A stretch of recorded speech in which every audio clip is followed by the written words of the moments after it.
Afadhali mzee ambaye ni mtulivu, ambaye hana haja ya kujaza mifuko yake, ambaye atachunga masilahi ya watu yake, badala ya mdomo tamtamu tamtamu tamtamu tamtamu. Lakini akiingia ni wale wa kufanya moja yako,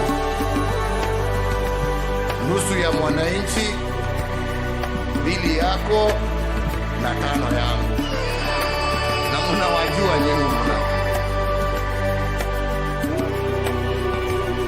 kutafuta uongozi kwa kutumia dini au kutumia kabila, unagawa watu.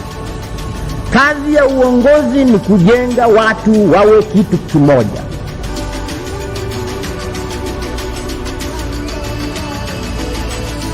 The 2.2 billion has been spent in the office of the president and State House between July and September. If you do that calculation, it means that we spend in that office 23 million per day and 1 million per hour.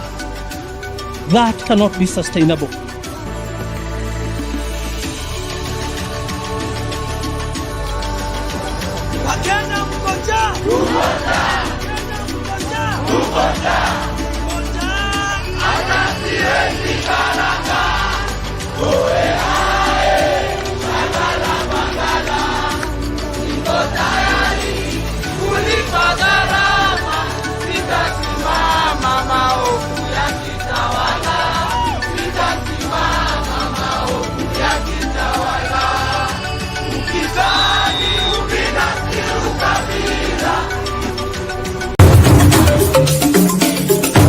Sisi vile vile sio wote ambao wanataka ugomvi kwa sababu ya ugomvi. Niwaambia nyinyi ni wajinga mkimfuata Ruto.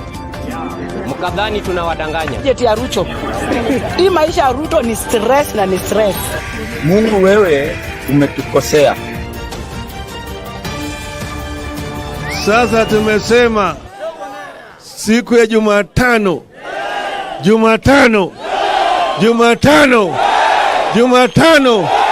Mko tayari? Mko tayari?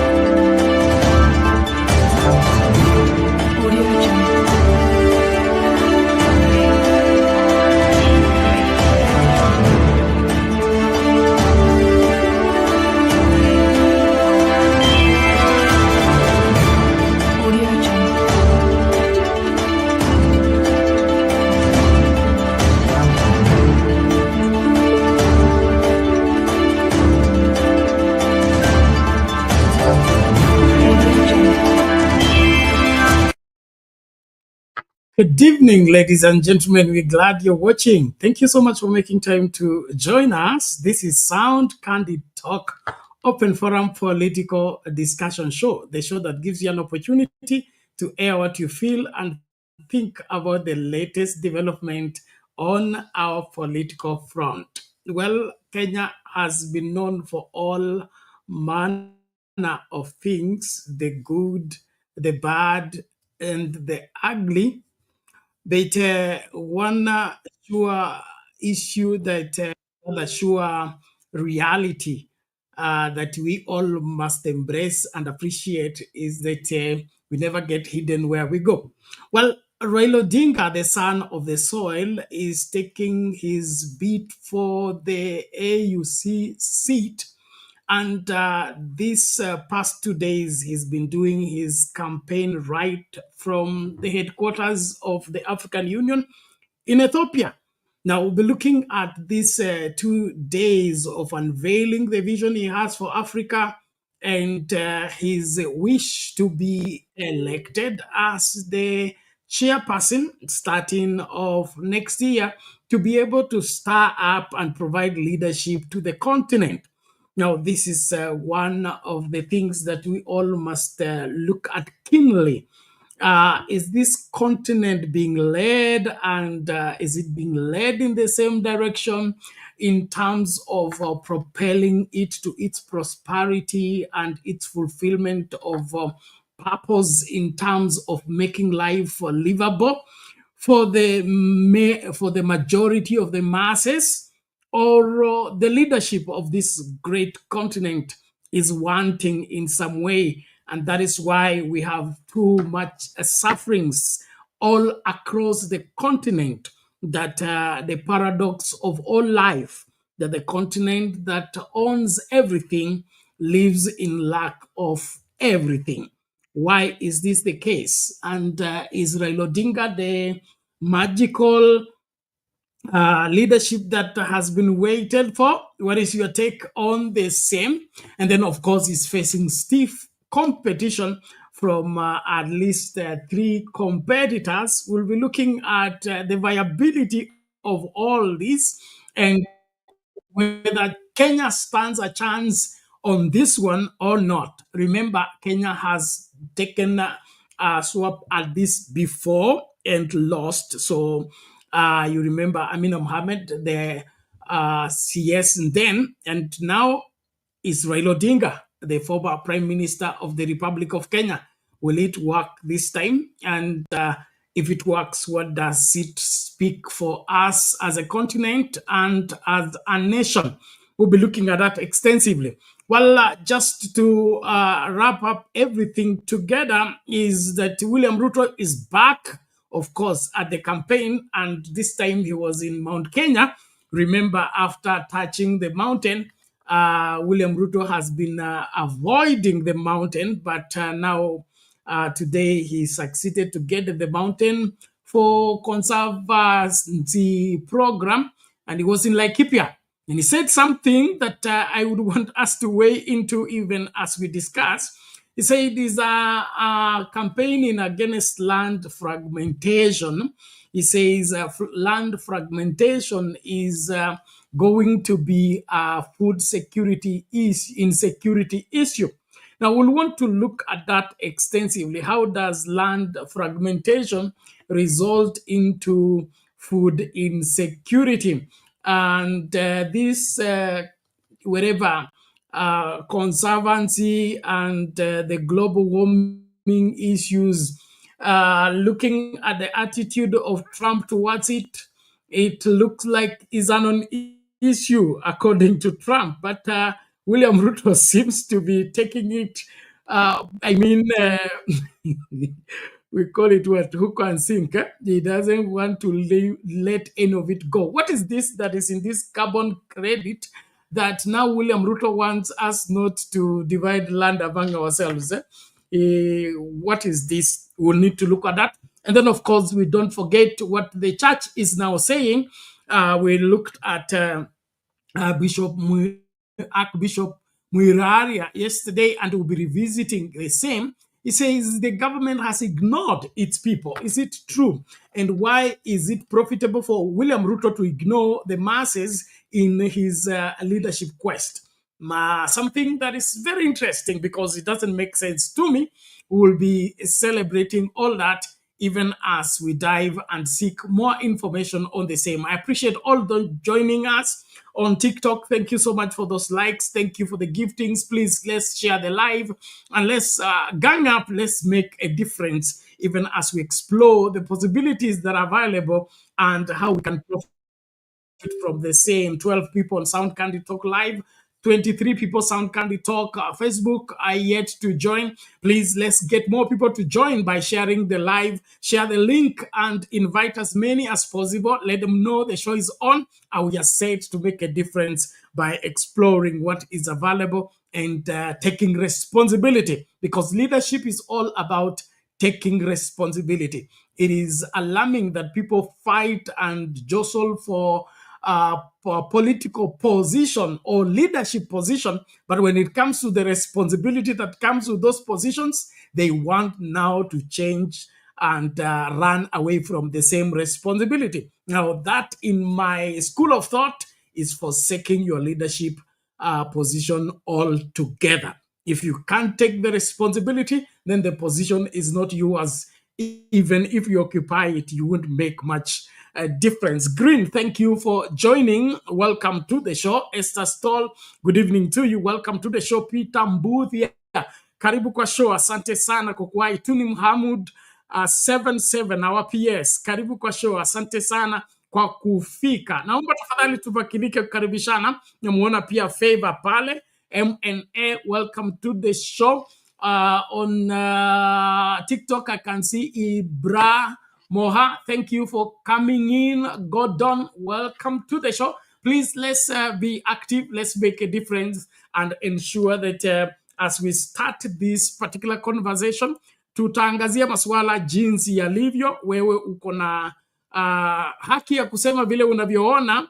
And then, of course, there is my side, there is your side, and there is the right side. Of all these sides, the right side matters more than every other side that anyone can ever take. So please, let's be on the forefront even as we start the conversation.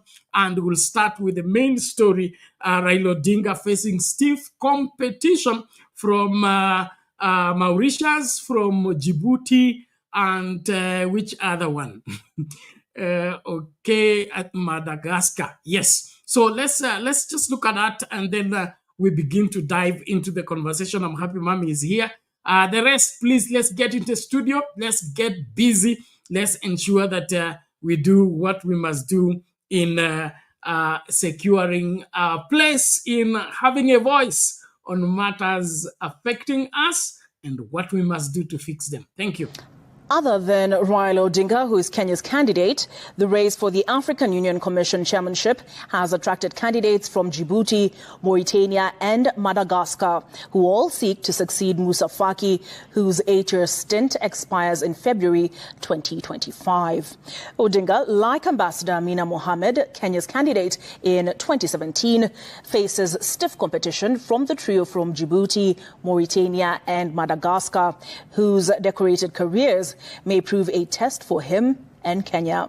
Ayub Abdikadir profiles the other candidates and the structure of the African Union Commission following the introduction of regional allocation of portfolios. Odinga's bid for the continental job will involve intense diplomatic maneuvering in a landscape replete with geopolitical complexities, which the Kenyan candidate is alive to, following Ambassador Amina Mohamed's fall in 2017. He seeks the continental job against 3 other candidates whose credentials could inform Kenya's campaigns across the continent. The former Prime Minister faces Djibouti's topmost diplomat Mahmoud Ali Yusuf, former Mauritius Foreign Affairs Minister Senior Counsel Anil Gayan, and Madagascar's former Foreign Affairs Minister James Randriamandrato.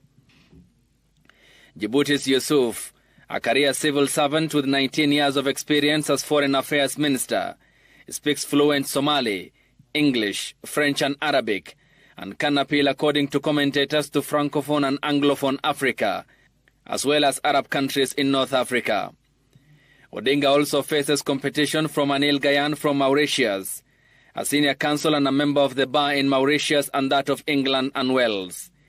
He has over 40 years of experience in international diplomacy, governance and legal affairs, and has also held important portfolios, including foreign affairs, tourism and health.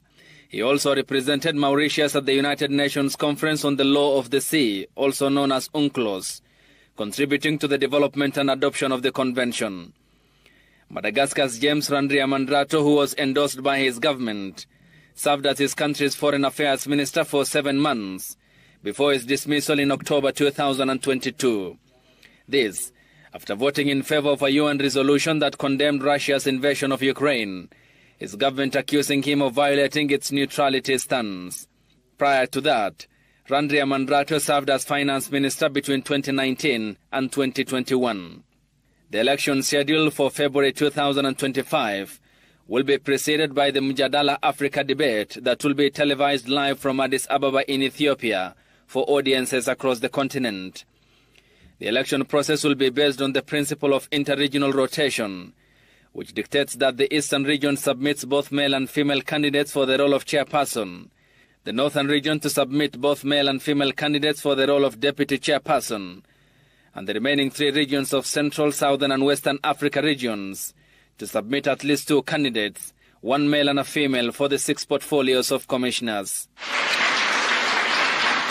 The Assembly of Heads of State and Government elects the chairperson and the deputy chairperson. It's a roadmap filled with diplomatic uncertainties, and Odinga, with the support of his biggest backer, President William Ruto, hopes to achieve what Kenya's candidate Ambassador Amina Mohamed could not in 2017, slightly more than 80 days before polls. Ayub Abdikadir, Citizen TV.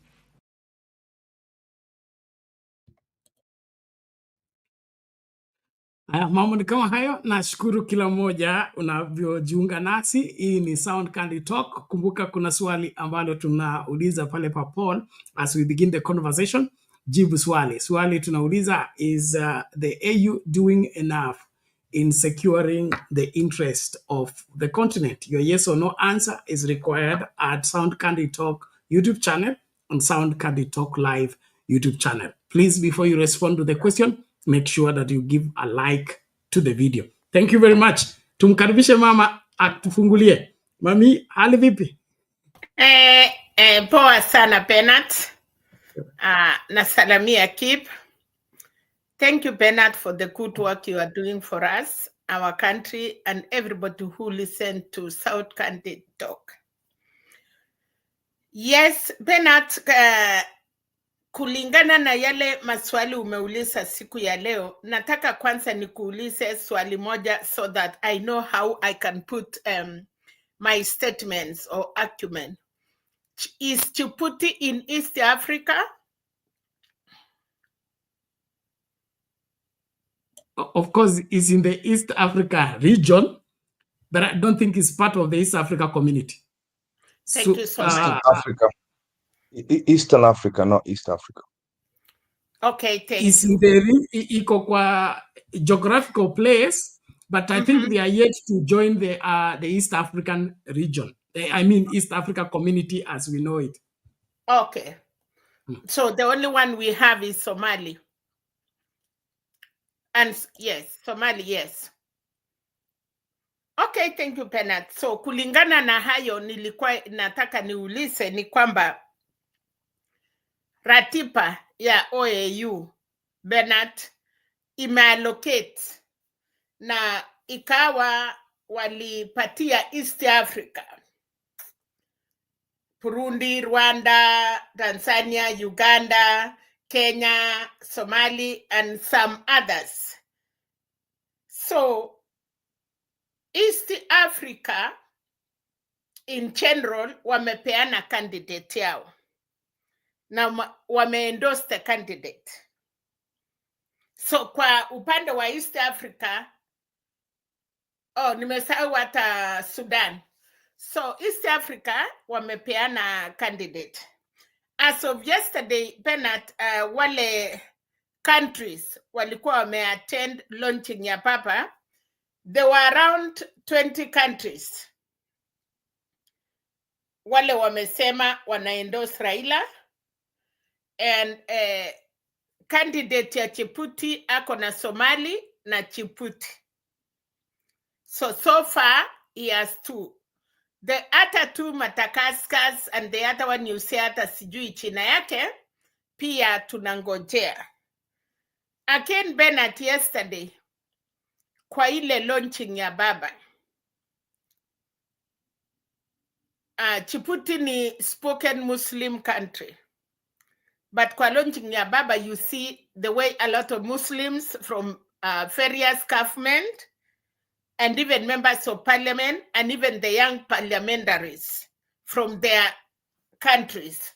So this thing, Bernard, as we were saying the first time, you remember we were asking, what is it that Ruto is supposed to assist Baba? And some of us tulikuwa tunasema Baba can go by himself, the way the other ones. So kuona kwangu, Bernard, kiti ya OAU si ya individual, it is ni government, ni serikali ya Kenya. It's the people of Kenya and the president of Kenya ule anasimamia. Na ninashukuru kwa sababu nimesikia saa hii ule alikuwa umeweka atuambia, anasema the difference between Baba and Amina Mohamed, she went by herself. So the government of Kenya, or even the president, or even the deputy president of that time, which is William Ruto, they never hawakuenda kupeana yeye, or they were not doing anything about it. But here, sasa... Mami, let's put that in proper perspective. I think the reporter only said, okay, Amina Mohammed couldn't take themselves. The law demands that you can only be a candidate after you've been appointed by your government. So it's not open. If it was open, anybody would go at mimi ningeenda. Lakini your local government, I mean your home government, has to pick you and present you as their candidate. So Amina Mohammed, it was Uhuru Kenyatta's work. And you remember the Hustler Jet scandal? It had something to do with diplomacy, which was led by a deputy president in trying to woo other African countries to support Amina Mohammed's candidature. Mambo kama haya.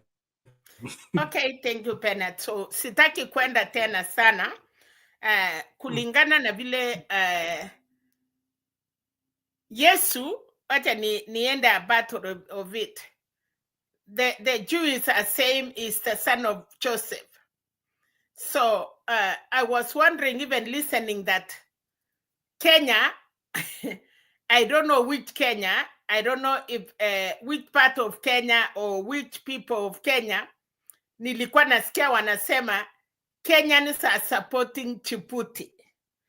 And this thing, Bernard, I may support Djibouti, but I don't have a fault.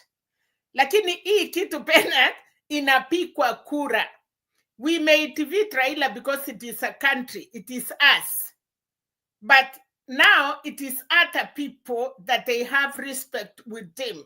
Na kura hiyo, Bernard, see every individual. We may feel so bad, we may be frustrated, but kulisemekana kiongozi atambuliki kwao. So wakati niliona a Muslim, he was a leader, and he came out to speak, akasema yeye wakati yake Raila was alikuwa amechaguliwa kulingana na mambo ya barabara na nini, na akasema he understand all Africa, all corners of it. Nasema tu vile niliona alipeana, and that man is a Muslim, Bernard. Kama tungekuwa na ile ukabila ama ile kasumba setu, tungesema huyo he was supposed to assist their brothers. But anyway, let me end there. February is coming. I know they will go, kama baba atashinda the first round, they have to go until they click. Hakuna kuachilia. Munakuja round ya kwanza, number 2 ama number 3 anatubwa, munapaki wako waine. So if there are 4 countries, ukishindwa kupata penalty ile inatakikana, ni karibu kama hii electoral college ya America, ya kwamba ukiklik that one, you have gone. So hata kama itakuwa namna gani, they have to go like 2 rounds or 3 rounds. So for me, I wish Papa the best. Na nataka kushukuru the young parliamentaries, not from Kenya. They were from all African countries. And I thank them because they recognize him as Baba. So we always say we thought Raila is Baba only in Kenya. But he is Baba in so many other ways to other people. He has mentor. Ulisikia kila mtu pena there was standing and say, Baba amefanya. Mwingine, I like the guy that alisema yeye alikuwa chokora. He lost the parents. And he asked Baba, Mungu akimjalia, anataka Baba aende ashike wale watoto chokora, wale wamesoma but they don't have a name. Now, that is the best thing I like in the yesterday young parliamentaries, that they say mali wametoka, what they have done, na wakasema they will carry their countries role model Unajua Bernard, nikiulizwa who is your role model, I will say Martha Karua is my role model because she's Sana Kenya. And even election ya US, Kamala Harris, si kutaka Democrats kwa sababu nilikuwa against something. Nilitaka Donald Trump because I knew he will not entertain African dictators. But apart from that, I had also kuona Kamala Harris as a woman, as a leader for our future women, for our future generation ladies, so that they can also feel like kama Kamala Harris. I want to thank the African countries that wamejaribu na wamekubali our sisters kukua presidents, and any country that Waafrika wamama wamelead Penat, we are seeing fruits. So the country, they are telling us democratic, they don't even value their women. And I want to give you one secret. In America, Penat, 1 minute hiyo ni ya kumalizia. You cannot have the same pay with me. Mimi ninalipwa kama mama na wewe unalipwa kama baba. So they are still fighting. The women in America, they are fighting to have that equal opportunity. You cannot get the same pay with men. Thank you, Bernard. Okay, thank you, Mami. A good start indeed, overview of the whole scenario. Ladies and gentlemen, as we interact, please karibisha to 61 people. Let's work hard to ensure that everybody joins and is able to get one or two things. They seem to have a controversy here. We have what we call East Africa Community. Then we have the Eastern Africa. Eastern Africa incorporates all the countries that are in the eastern side of Africa. Okay, in the east side of Africa. But the East Africa Community is countries that have accepted to work together in some degree. So there are some level of economic compromise, and now they are negotiating political cooperation and things like that. So the difference between Eastern Africa and East Africa is that not all the countries in Eastern Africa are part of East Africa Community. Okay, so East African is by membership. You apply, you are vetted, and then you are admitted. But that you're from the East doesn't mean necessarily that you're what? Part of the East Africa Community. So Djibouti is in the East, but is yet to join East Africa. Maybe if I'm wrong, Kip will correct me. And for that, they have filled their candidate, despite the fact that Raila Odinga has been put across as an East Africa Community candidate.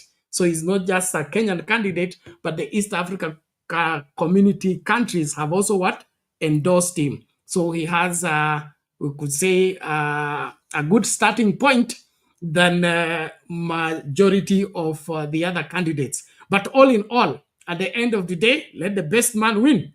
All we're looking for is good leadership and right leadership for that matter. Nimlete Kip naye achangie. Karibu Kip, hali vipi? I'm very good. Nice to hear from you today, Bernard. That is a very nice jacket. Looking sharp. Hata Mama Selina, you're looking sharp today. People are very smart. Very good to see you guys. I'll start from where you left off. There is the East Africa community, and then there is the East African community, and then there is the East Africa countries. I know it sounds confusing. The East Africa countries are communities, is Akina Uganda, Tanzania, Kenya, Burundi, and Rwanda came in the other day, and we worked together. And Rwanda and Burundi came, and what happened with the East Africa community? It was guys who border Kenya. If you looked at it, then border each other. So you had Uganda bordering Tanzania, Tanzania bordering Uganda, Kenya, like that. We all joined together. But then we recently added Akina, and even Congo amekuja squeezy. Now we have Eastern Africa. This is the old 90s, 80s, and early 2000s. Then there is the East African community, which were all countries that were bordering Kenya. But now, geographically, internationally, recognized as like just countries that are geographically in East Africa is all these countries we've mentioned: Madagascar, Mauritius, Seychelles, hata huku Zambia, Zimbabwe, Somali, South Sudan, not North, South Sudan, Malawi, Eritrea, which is bordering Ethiopia, but then also bordering Djibouti, and then Djibouti then borders also Somali. So all these countries are classed as East Africa regionally. They're just need to geographical. Where are they geographically? That's it. So from what the AUC chairmanship is it was our turn as East African countries, but due to pride and stupidity, and like what is happening with when it's in West, when it's North or South Africa, wanakujanga pamoja and field a candidate. But now us tumekuja tumeleta watu waine. So you've got Raila, you've got Madagascar, you've got Djibouti and Kenya, which is it just doesn't show unity in this round. Unfortunately, that's not good. When it comes to again, what happened to Amina Mohammed, who is a diplomat and a former CS in Uhuru government, she was fielded. Okay, first there are two processes here. The first process is you coming out by yourself as a candidate. You've had whispers from your friend internationally as a diplomat. Hata Kalonzo Angeza, if Kalonzo wanted, he would have done it, but he just needed to show interest by himself first, same as what Amina did. Then there's phase two. Phase two of that is now your country as a whole, meaning that your head of state will front you and say, yes, ametosha, tumweke. But you cannot go through until you've been sponsored. I say sponsored. It's like like before you join a club, you're sponsored by somebody. Like he's good. So Ruto amefanya hivyo. So that was one of the things that were negotiated in the background. I'm not gonna talk disparagingly, so don't worry about that. So it's what Ruto and Raila negotiated, and they negotiated for this. So that's why you hear these things that I have been against, which is before Raila gets the candidacy or the sponsorship from Ruto, there are a few words that he might not have actually wanted to say, like the Adani deal. He actually said it so that his candidacy can go through. That's why you see they work together. Now, in terms of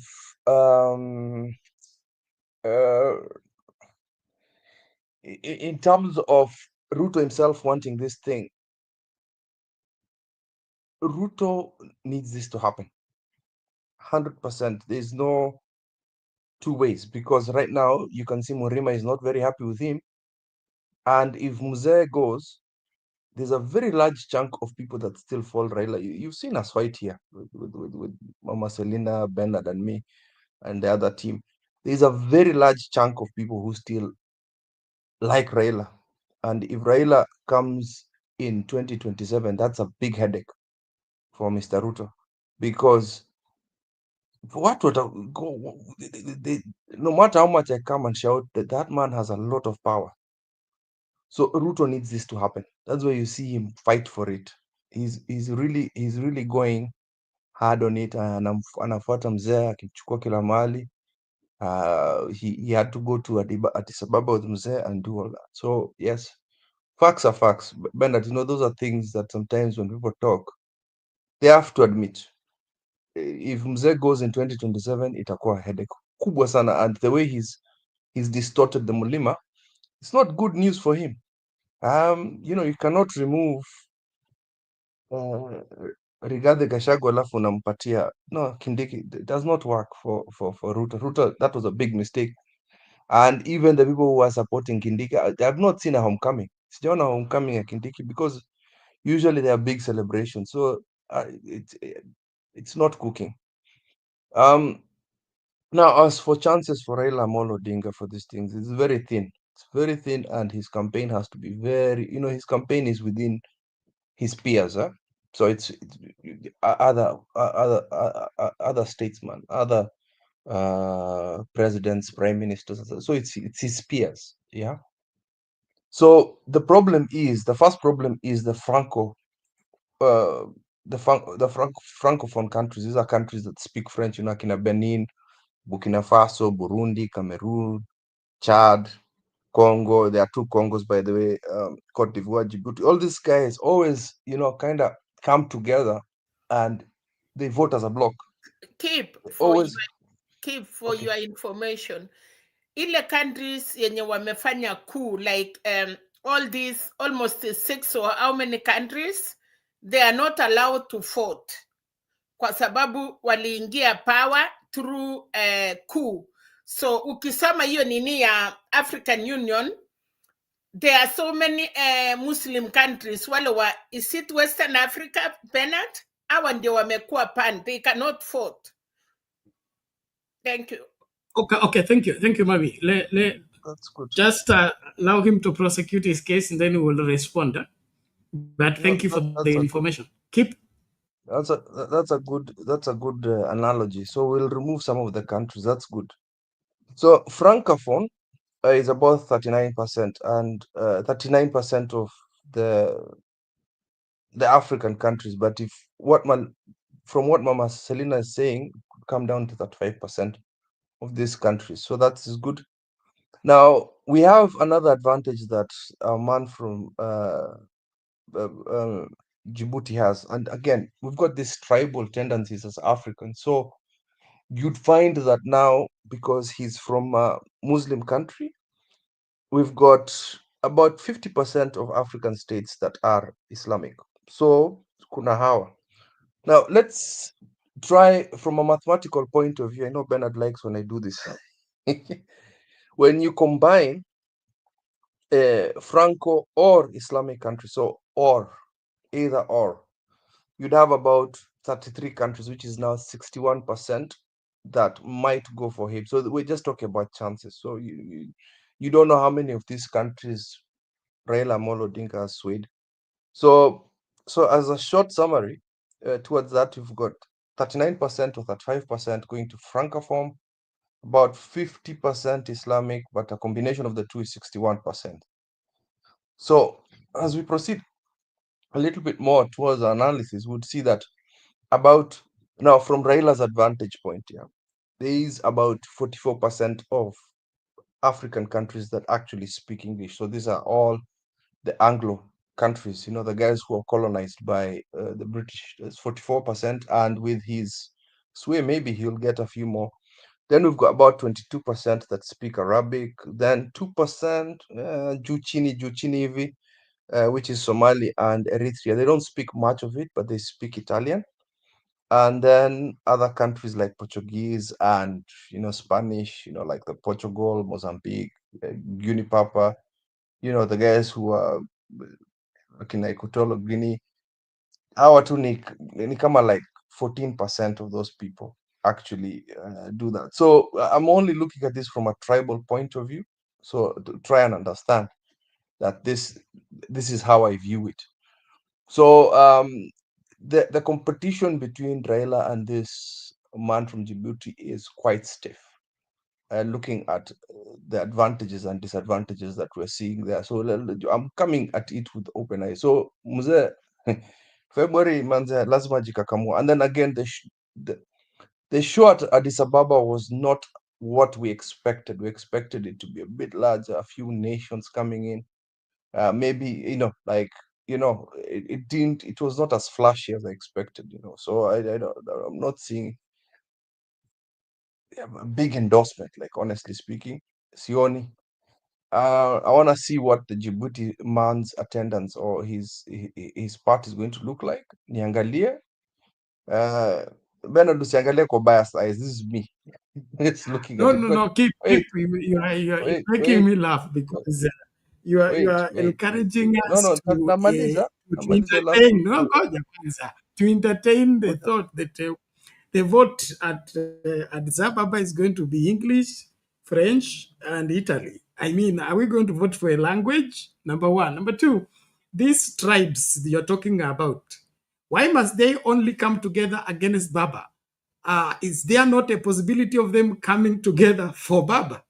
That possibility lies there. Secondly, those tribes exist as long as there is no serious candidate that cuts across. But cutting across, I don't think has everything to do with them speaking their language.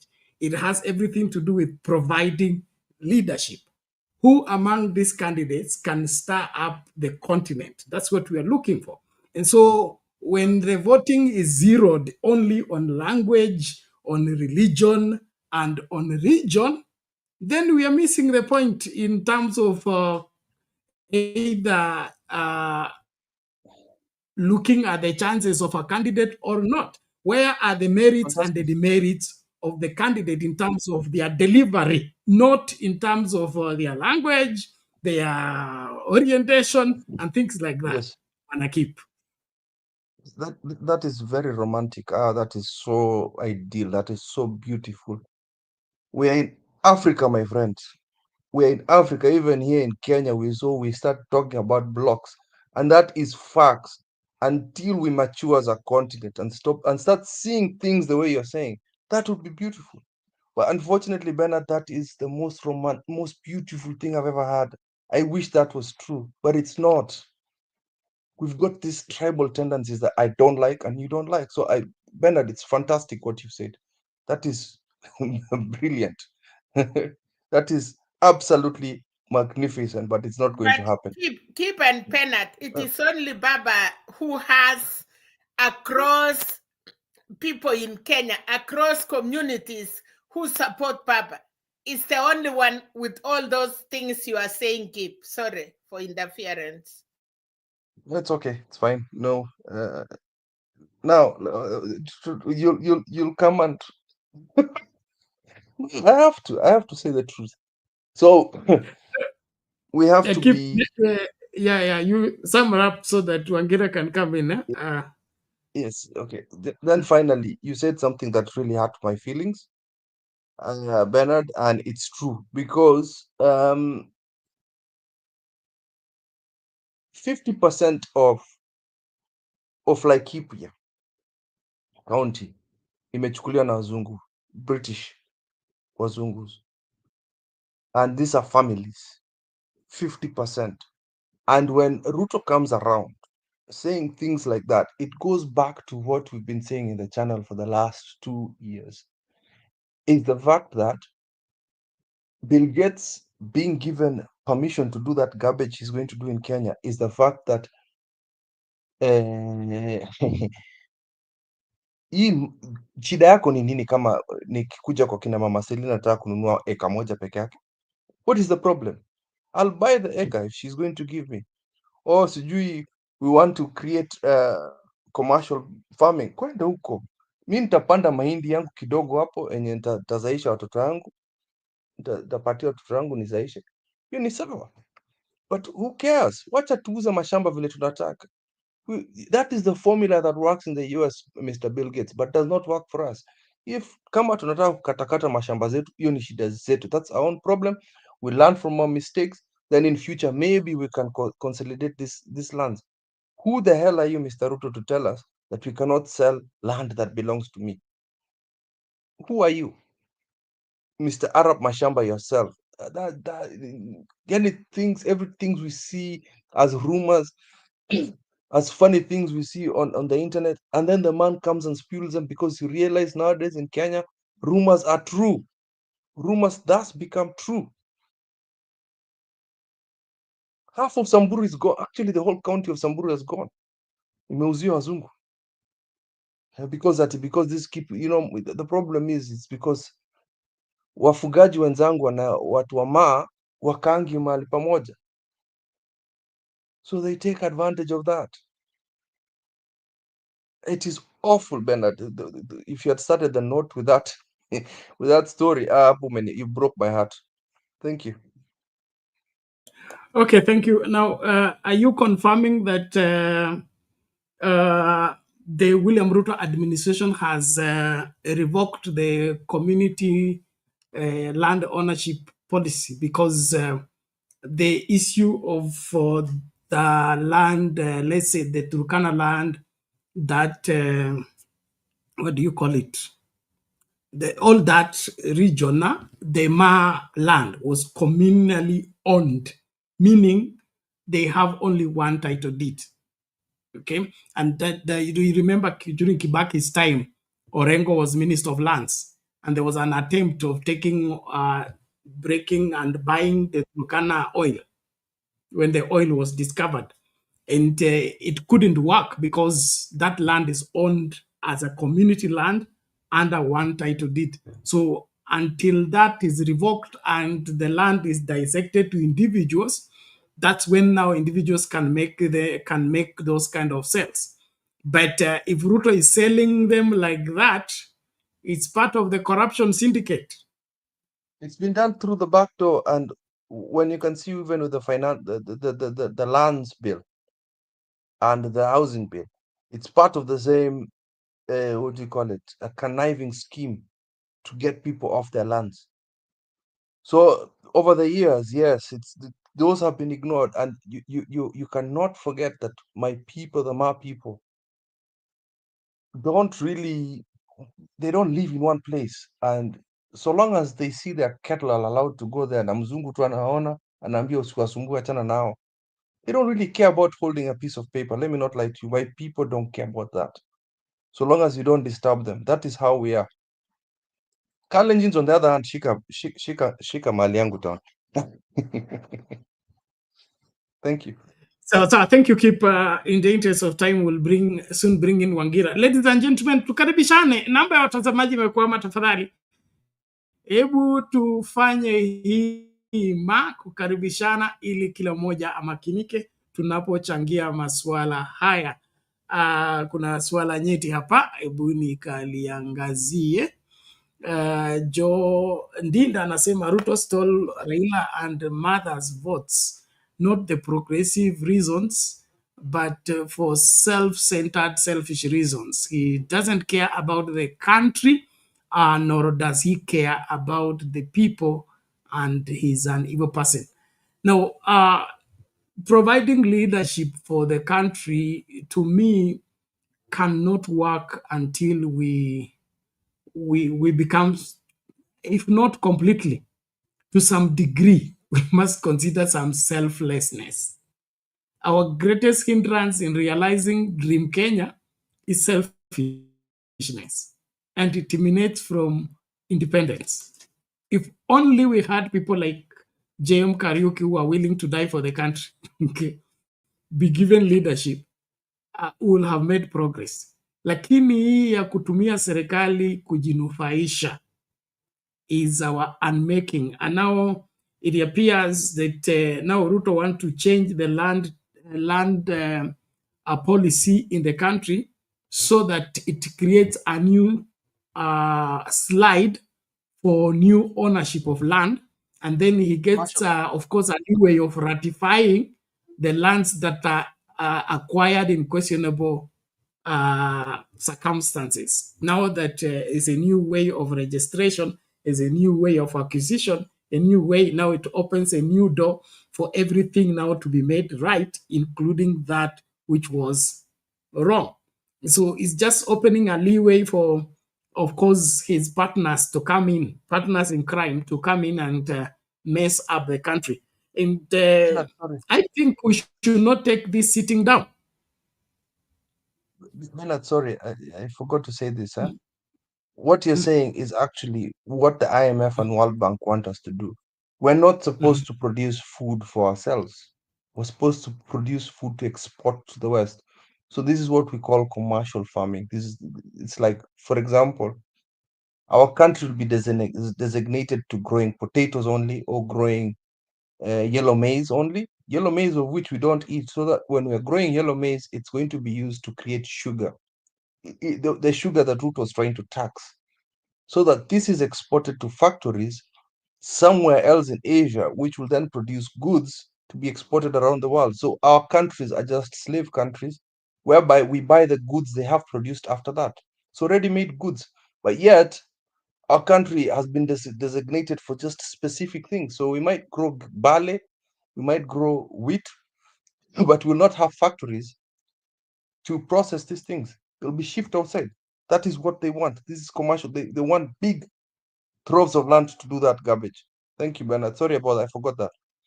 It's okay. I will question that later. Let's bring in Wangira first. Mr. Wangira, how are you today?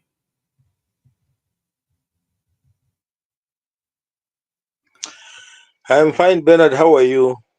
I'm doing well. Karibu. Oh, my regards to Mama Selina and to keep there.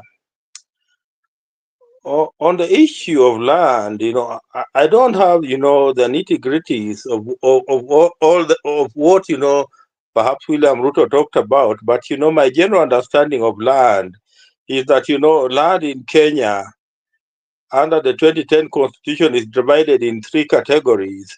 We have what we call, the private land, we have the public land, then we have the community land. And my understanding of the land law that, it's possible to convert what is private land into public land through what we call, forceful acquisition. Then it's also possible to convert public land into private land. But I'm not very, very sure whether it is possible to convert what is community land into anything. I'm not very, very sure of what the law says there. I'll perhaps do research, because look at most of the land in what was formerly Northeastern Province, Bernard. Majority of that land is community land. Nobody holds an individual title in that land. The reason is that, the community around that area is pastoral. So, they share the resource as a community. So, unless I get, the real wordings of what Ruto meant, then, I'm not in a position to really say what was his position. But my understanding, Bernard, is that, it's not possible to convert what is community land into something else, because community land will always remain community land. But if it's public land or private land,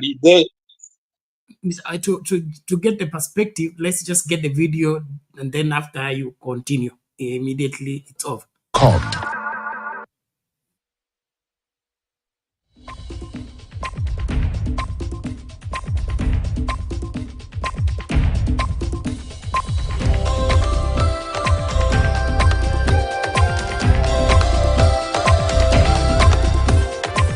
Back, and thank you for staying with Weekend Prime. Remember, we're coming to you live from Samburu County, where the second edition of the Maa Cultural Festival has just concluded. I want to hand you back over to Dennis Aseto. I'm Ashley Mazuri, and Aseto, when I come back to the office, the Maa community has adopted me, so you should be calling me Naisiriri from now on. Ashley, Naisiriri, and I agree. It has been 3 days of absolute fun and learning a lot from the Maa culture, other communities as well. Perhaps it's about time that they learned from the Maa community. To the entire team that made that production a success, asante sana. Now, President William Ruto returned to the Mount Kenya region weeks after the ouster of former Deputy President Rigathi Gachagua. Addressing residents, the head of state warned against land fragmentation, noting that it threatens food security. Last week, we changed the regulations on carbon markets and carbon credits. This, Laikipia, is a big place for matters, carbon markets and carbon credit. Now we have new legislation that is going to provide predictability, that is going to assist those involved in this space, and that is also going to assist local communities. Wale wananchi wa sehemu hii na wananchi ambao ni wenyeji, sasa kwa ile mapato ya carbon credit sheria mpya ambayo tumeweka inasema 40% ya mapato ya carbon credit iende kwa wananchi wa sehemu ile. It is the intention of our ministry through your guidance to extend quality support to conservancies across Kenya, particularly because wildlife is a critical driver of our tourist numbers. To that end, I thank Olpajeta Conservancy for the good work they continue doing to offer safe passage and refuge to some of our rare and endangered animal species like we have seen today. And very well. Okay, mambo ni kama hayo Mr. Wangira. Now I hope from there you can get a perspective. I've gotten the perspective because he's talking about, land fragmentation, which means, dividing land into smaller pieces that are not sustainable. And I believe there's a policy, and is within the, the 2010 constitution that, we must agree on how much we can fragment land. And I remember there was, the 2010 constitution also talks about, the minimum ownership in acreage and the maximum ownership. Although, Parliament has been reluctant, to put a ceiling on what should be the maximum, acreage that a person can own. But, the Constitution of Kenya says that, Parliament shall legislate on the maximum acreage a Kenyan shall own. Then it also talks about fragmentation. And, it's for especially what we call the cultural land. It's for purposes of making land viable. Because, nowadays you go to villages where, you find a family that perhaps they own 2 acres of land and they want to keep on subdividing it into points. Then at the end of the day, when that land does not become viable anymore, and by what I heard him talk, then perhaps that's what he meant. If I didn't find him wrong. And I believe, it's not changing anything if that was his talk. It is just something that is within, our 2010 constitution and is part of our land policy, Bernard. On the issue of Raila Odinga and the African Union Commission, one thing, let me be honest, Bernard. First of all, I am among those people who are not supporting Raila Odinga for the African Union Commission chairperson seat. And that is public knowledge for people who even follow me on Facebook. I don't support Raila Odinga, I support the Djibouti man. And that's my entitlement to support him.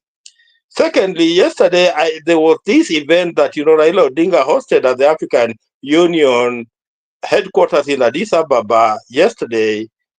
And Bernard, the event was very underwhelming. If you watched it, it was very, very underwhelming. I expected something, of a huge magnitude than what I saw yesterday, but it was underwhelming.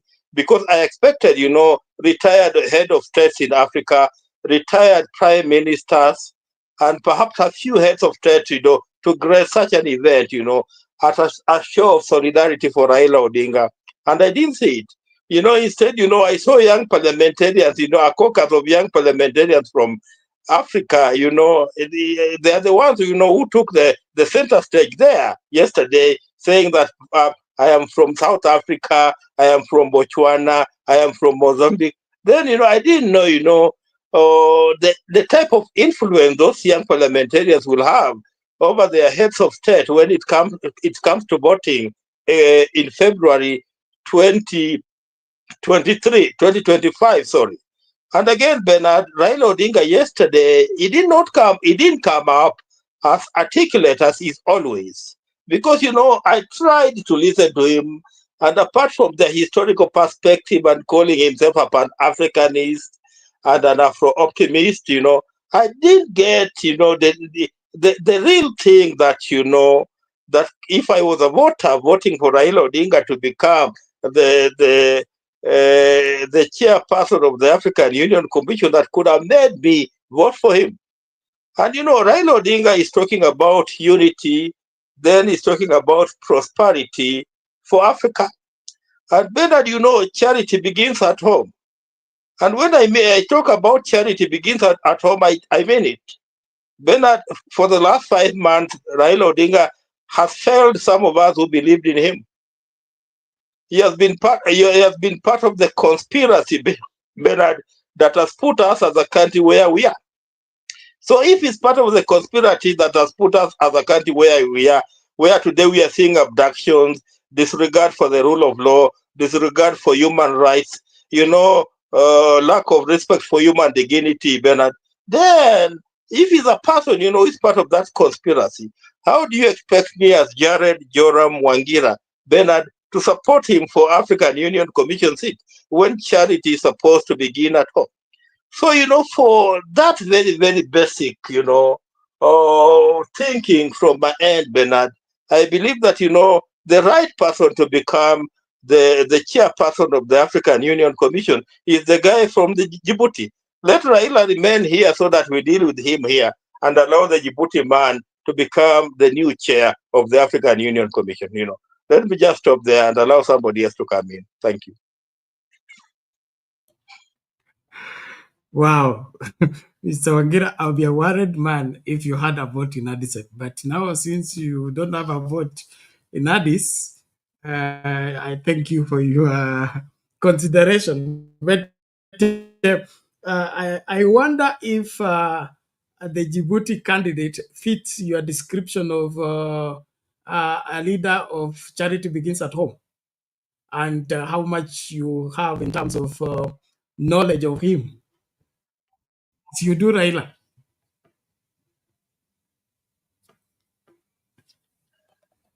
Bernard, I don't, some of these things are public knowledge, and by now, you could have gone through the profile of the Djibouti man.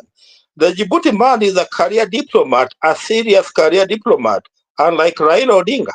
Serious career diplomat, Bernard. And, for that simple reason that he's a serious career diplomat, Bernard, he is the right person to become the new chair of the African Union Commission. So the chair of African Union is supposed to do diplomatic services and not provide leadership to the continent. That's the main role. That's the main role. Diplomat for Africa. There are no powers in the AUC. Yeah, it's diplomacy, most of it. You don't need power to lead. What policies? You are wrong. You are wrong. Order now. If we begin to shout, hatutamaliza. Now, naomba hivi. Everybody will defend their part. To me, being a chair and for an executive committee, I would say that it's more than diplomacy, and that diplomacy is a means to an end. It's not an end in itself. How do you have set up a committee, paid salary to do diplomacy? Diplomacy, then what?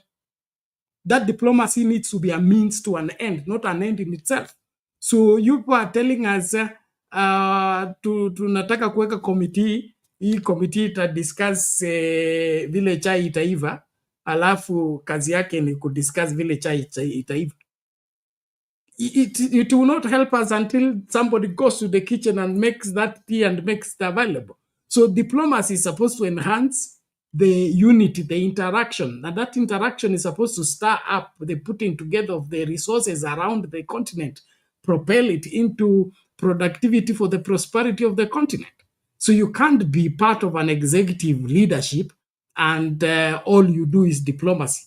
Kwani ni zit Pigeon organization group watengeneze Miss Africa akipita, Mr. Africa akipita, and then the other parts of what we are showcasing. Bernard, because I was the one, because I was the one on the floor, let me just conclude and allow my other brother Jakindube to come in. African Union, the African Union, and especially the Commission, which is the executive arm of the Union, is 99% about African diplomacy. Nothing else. 99% about African diplomacy. So if you are poor at diplomacy, the way Raila Odinga is poor at diplomacy, Bernard, then you know you don't fit the bill. And that's the truth. You say Raila is poor. Based on what? No, I can see you are indifferent, but all in all, I don't necessarily have to hard you into believing what I'm saying. But how do you determine that somebody is poor at diplomacy? How many nations has Raila gone in and fought there? Or caused conflict? If there is any minister of reconciliation, has to be Raila Odinga. Even when Museveni and him don't agree politically on so many grounds, they can still find a place of working together. Bernard, I just want to conclude and perhaps allow Jakindube to come in, because I don't want us to drag on and on. Bernard, let us agree that, you know, Raila Odinga is a divisive man. Even back home here, he's so divisive. And, you know, having a chair of African Union Commission in a person who is as divisive as Raila Odinga, Bernard, is a big mistake. And that's my point. Thank you for your submission. Interesting times, interesting people. Now, yes, Mama Selina.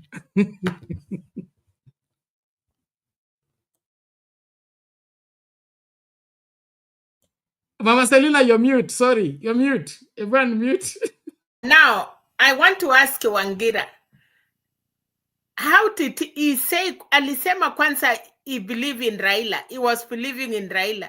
Now he's saying what he's saying. Now anasema ataki aende huko, anataka akuja apambane na yeye. You know, if you don't like somebody or you don't support somebody, I don't know, you are double standard. How do you believe, kama nina believe in Bernard, in wrong or in right, I will nitakosoa Bernard, but I will say I support him.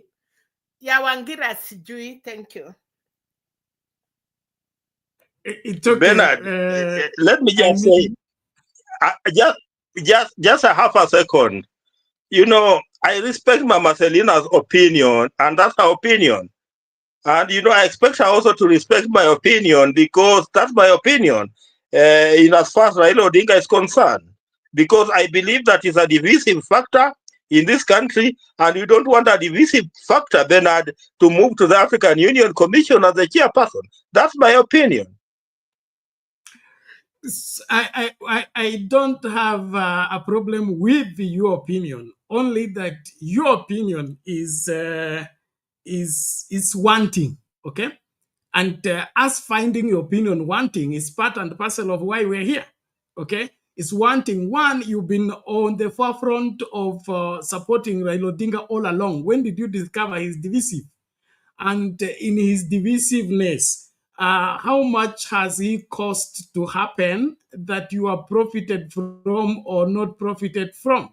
But taking local politics to the international platform, I think is the surest way of getting it wrong. But in the interest of time, tutarudi hapo tu hata mkitaka tuzunguke hapo. But kwangu mimi, the man that fits the job must be Raila Odinga for his cross-cutting aspect of providing leadership. This continent needs leadership, not this merry-go-round you want to be having of taking tea.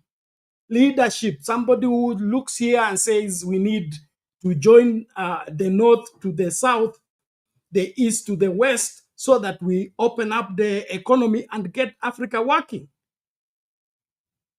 I mean, what else are we asking for? Or you want to be a chair of African Union for organizing Tea Party and then comedian shows and thereafter another TV question and answer session? Well, Jakindube, karibu lakini. Bernard, Mimi nataka Wangila aseme, atupatie example zile divisive, zile Raila amefanya mbaya, atupatie examples 2 au 3 hivi, alafu ndio mimi naweza kuzungumza. Wangila, back to you.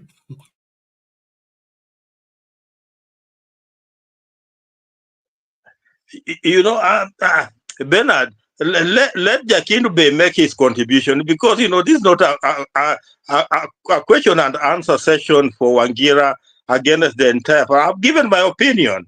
Let Jakindube deal with his opinion. I've got your back, Jakindube. I mean, I've got your back, Wangira. I've got your back. Niko hapa leo. Niko na wewe. Where keep kama unataka kujibu swali, keep jibu swali. Where was line division? That's what Jakindube wants. Examples, yes. I'll give you samples of this year. Just this year. And I started with explaining it out of respect. And I said to Kugonga. The first thing is when the youngster, the first thing that he did is the vicious NADCO report. Have you seen the NADCO report? That's the first one. NADCO report is something that the Wananchi did not want. And God, I give the examples of just 2. The NADCO report is something the Wananchi did not want. Secondly, he approved it and he used it. Raila Odinga making it. Can I finish, please? The NADCO report was also an excuse for him to kill the spirit of the Gen Zs by stating that this is what the Gen Zs want. When you're trying to defend it by saying that did he make it? No, he was part of the committee. He was part of the party that actually started this whole process. We had Kalonzo on one side, and we had the other chair on the other side. So that's the first one. The second thing, him being man of influence and great influence, as you've described right now, stated categorically, because he's a man that is going to the AUC. Remember that. It's a man that you say has got so much influence in Africa that we have to ascend him to the AUC, has stated that the Adani deal is good. Yet Adani is going to switch off electricity in Pakistan, Bangladesh as we speak. The Bangladesh people are not going to have electricity because Adani is going to switch off electricity there. Where does Raila come off by telling us that that is correct? And I repeat, a man of great influence saying that is out of order. Those are, I just said for this year, 2 things. Thank you. When I keep one, the NADCO was as a result of a negotiation between political parties, that is the Kenya Kwanza and the Azimio then. When it is a negotiated deal, it is not an individual. Hapana, wacha kusema hivyo. You are a man who has been in a class. Stop locking yourself into one cooking pot and refusing to reason like you have been in class, please. Okay? If it's a negotiated deal, is everybody brought what they were thinking on the table. Then the committee came, put together the whatever was concluded in the discussion. That was not an individual dictating and somebody writing notes and then you submit, this is what Raila said. So the NADCO report cannot be placed on the doorstep of Raila Odinga except it's for ulterior motive. Okay? On the Adani, Raila never said the Adani deal is good.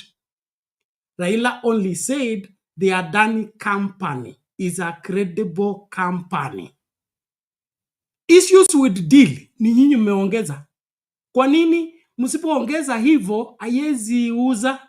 Okay? If you must paint Raila black, you must make him corrupt by ensuring that every corrupt deal you hook it on him either by hook or sink. There is no place where Raila said the Adani deal is a good or the negotiations were right. He only said he knows about the company, not what they have negotiated or agreed with the country called Kenya. So hii mambo ingine ya kuongeza chumvi na roiko ili mtafute kijisababu cha kumsulubisha mtu ambaye hana hatia. You're like that parent, eh? You're like that, no, you're like that parent, eh? Mtoto akifanya makosa ni mtoto wenu. Ni mtoto wenu. Lakini akifanya makosa ni wetu. vizuri, akifanya vizuri ni mtoto wetu. He's our son. Akifanya makosa ni wetu, ni wa mama. Ni watoto wenu. That's how they say in our village.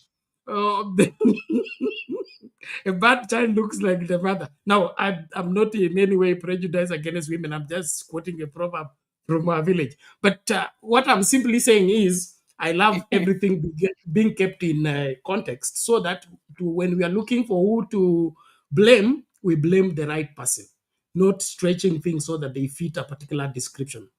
To me, if we should debate, let's debate that way. Lakini ya kuongeza vitu, it doesn't go well with me. I would be, in fact, unajua hii channel ingekuwa by now we are 100 and plus 1,000 subscribers. If we accepted that. Anakuja hapa mbia nimepata tuhuma. I got a phone call from Baba. So and so is going. And then we do those sensational things and approximation and all that and Kenya wanapenda hiyo gossip. They will all be here. But no. So let's do this. Jakindu Bay, umesikia vile Raila is divisive according to Wangira and Kip. So you can respond, please. Bernard, naomba dakika kama 10 hivi, kuna kitu nafanya, alafu nitakuja. Nataka kujibu Wangila kabisa. Hiyo ni swali nzuri sana ya kujibu.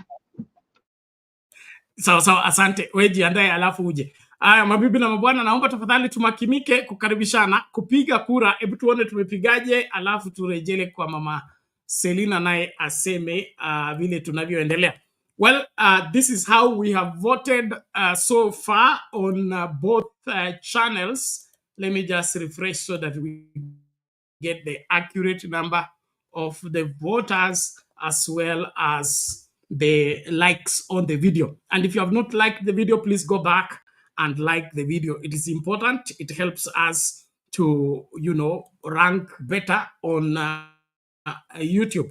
Well, so far on Sound Candy Talk Live, this is how we have voted. Is the African Union doing enough in safeguarding the continent's interest? Is the African Union doing enough in safeguarding the continent's interest? So far, 18 people have cast their vote on Sound Candy Talk Live. And of the 18 people, 11% say yes, and 89% say no. They are not doing enough. Let's check on this other channel. My machine is a bit slow. Let's just a little patience. It will respond. Okay, here we go. Okay, all right. This is becoming too extremely slow. Oh, hey, here we go. Is the African Union doing enough in safeguarding the continent's whatever interest? 69 people have cast their vote. 9% say yes, 91% say no.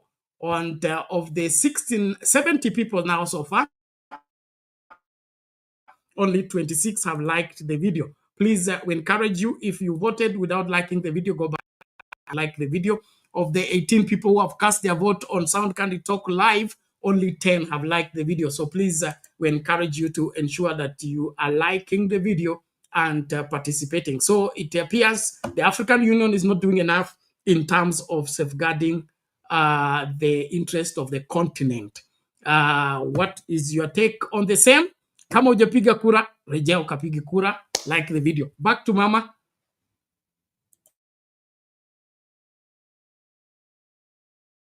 Okay, Bernard.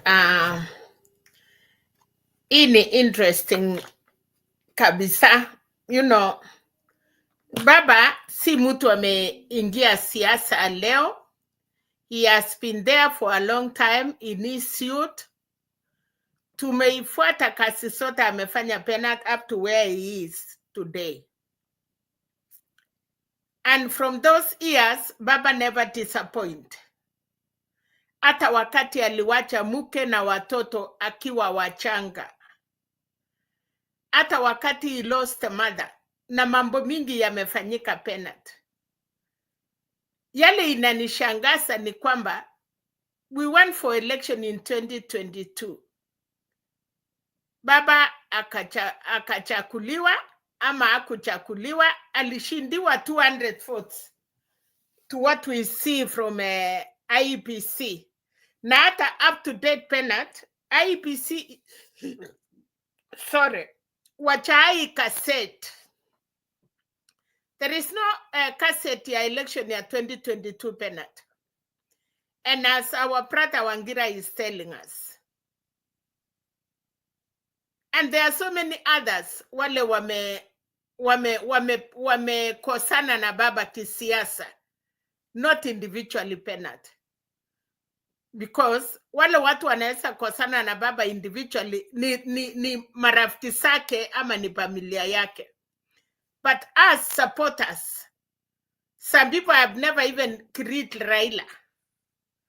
I may say I'm lucky. Nilisimama 207 Nakuru kiti ya parliament when I lost kama KANU ilinirik. Penat I went to Nairobi hospital, Nairobi club, nikakutana na Raila kama nimetumwa na marehemu Biwot, and we were running me and Asanyo.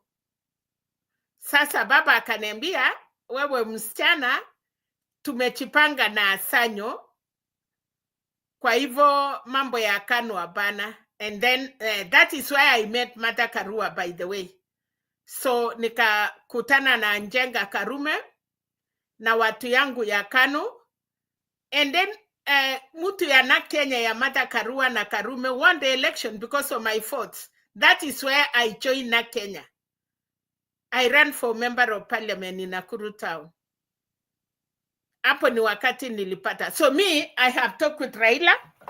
Na wakati walikuja na Mada DC wakikuja campaign, I also get chance kukua. So kuna vitu ingine, we are supporters.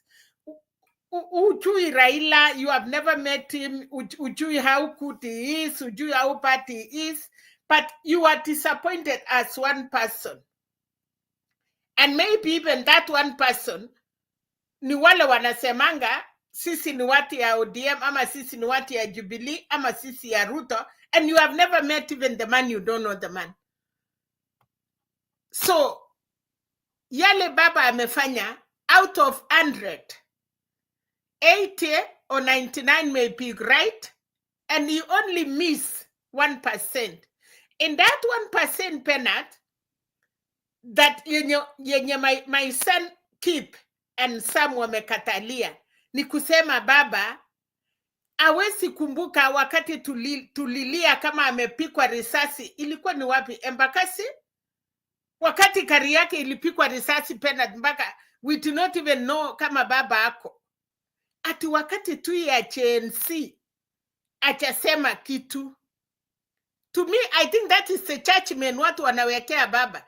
And imagine walisema, including Kalonzo, waliambia baba, your time is done, umeenda wewe. Umesimama, umeanguka, it is my time now. Baba hata kama ange nini, ilikuwa apigane tena hata hii 2027 if he was to come back with these people. Penat kwa sababu kuna watu wamesoea hiyo kubeba hiyo koti. Saa ile baba ametupa koti, everybody anasikia uchungu. Hii mambo ya kusacrifice na kutusi Raila, hakutusiwa wakati alikuwa na chapwa kwa barabara Penat, in good faith. Lakini wakati CNC mambo imeanza sijui, and now the CNCs, well, I don't know they were fighting for who, because they were partyless, they were everything less, but in less that, there were people behind them. And that is why ilikufa tu. So wakati na wakaambia baba, be quiet. How can you tell a politician be quiet, Penat? How can you come, unaambia mtu wako na 6 million votes? ati nyamaza wewe, kaa nyumbani, wewe kichana ama wewe msee. How could you do that? Na tunaambiwa kwa kimila yetu, na huyo kipa anajua, kama msee anaweza tolewa tu kwa kitanda penalty, akalishwe kiti chini hapo nje, naambiwa baba ama babu, can you say this? Hiyo kitu akisema, can you imagine penalty inafanyika? Wacha niwaambie story ingine. Msee ya 100 years penalty awekwe kwa kitanda na msichana ya 20 years. Pora tu aonyeshwe kuna kusaa mtoto. He will have a child. Na ni 100 years. So ile kitu watu walisahau ni kwamba, naomba my brothers, I'm not arguing for anything. I'm just saying, surely, hata Biblia inatuambia, tuhesabu yale mazuri penalty tumefanya. Ile moja mbili nimekosa, wachie mimi na Mungu yangu. Hiyo judgment nichukue. So I'm wondering today, ati mpaka Mkenya wanafuata baba na kweli kama sisi mdomo yetu ingekuwa na laana, I don't think Raila angekuwa alive. Kwa sababu wale opponent wanasimama na Raila, penalty wanamtusi machina ngumu ngumu, mpaka unasikia hata utaki kuwa kwa siasa. Wakati tena watu yake wanasema walikuwa na msupport, wanakuja tena wanamtusi penalty, mpaka now you wonder, how is this man life? Hii mtu anakaa aje? For real, my brothers and sisters, tusipotaka yeye, tuwachane na yeye. Don't talk about ati aenda anguke huko, tumungoche. He will be welcome like a king. Wacha niwaambie, akipita hiyo sasa dunia sijui celebration, hata pena atatakosa kukua hapa. Aende kwanza huko Orange ya celebrate, akuja atupatianga update baadaye. Lakini hata akianguka, si atakuwa kama Gachagua ati ameenda nje na business as usual. Watu wanaenda kwa mashamba na wanalima. I'm afraid of my brother Ruto.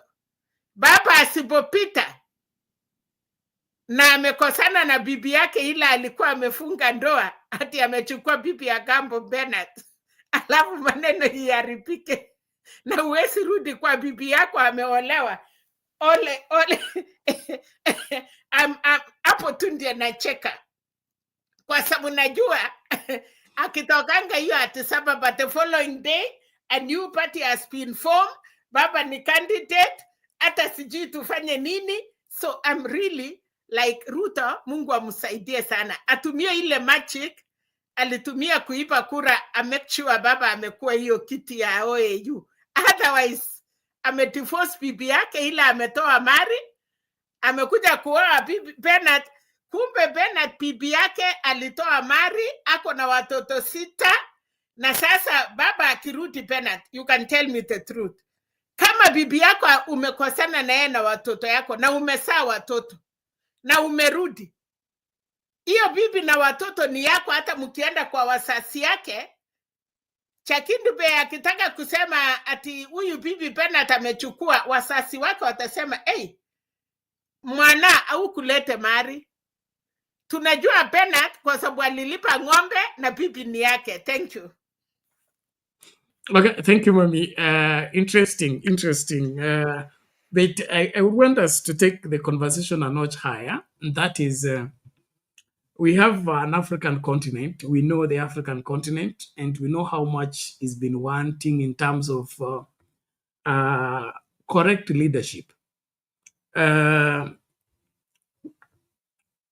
As concerned members of the African continent, are we not bothered on how much the continent owns everything, yet lives in lack of everything? Would we now sacrifice the realization of that to mediocre leadership simply because we hate this person or we don't like this person? To me, this continent badly needs leadership. And Baba has an upper hand in providing leadership, not even winning the election, in providing leadership. Just to give you an example, nikimletanga msimamo. Okay, Where is Azimio since Baba stepped out? What are they saying? Where are they rallying the country to? Have you heard of them? What is lacking in Azimio? It's leadership. Why? The people left in the position, nobody has stepped up to provide leadership. They were all waiting for direction from somewhere else. That's what I mean.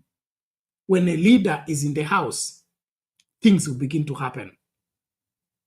That is what Africa is lacking. Somebody to rally the continent together and say we can pay the debts that we owe.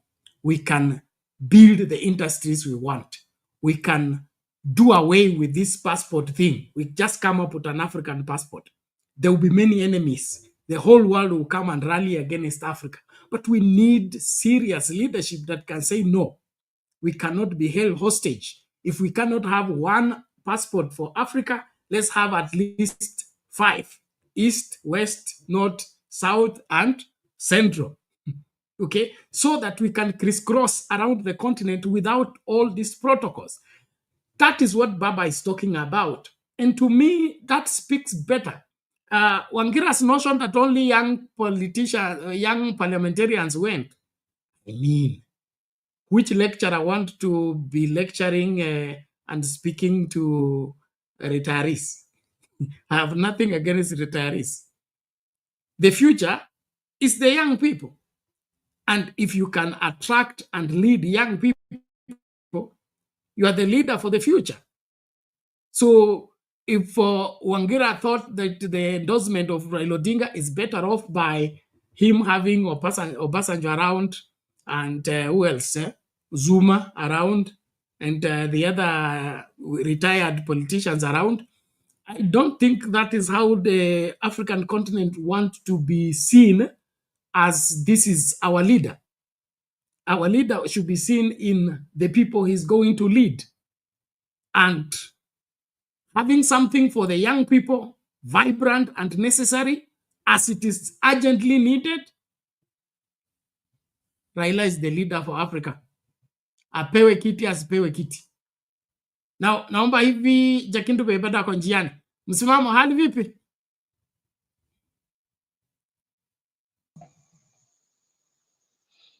Salama sana kaka, na hali yako na wewe?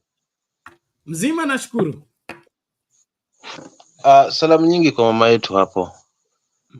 Ndugu wangu hapo kipa. Mzee wetu Jakindu Bey na Joram mwenye alitangulia hapo. Lakini bila kusahau upande wa comment section kule kwa akina Tuna Muhammad na wengine. Na kokote kule ambako wazalendo wa kweli wanatufuatilia haswa katika hii show nadhimu, show ambayo hakika ina hadhi yake. Mimi nitasema hivi ni kweli zimu likujualo halikuli likakumaliza?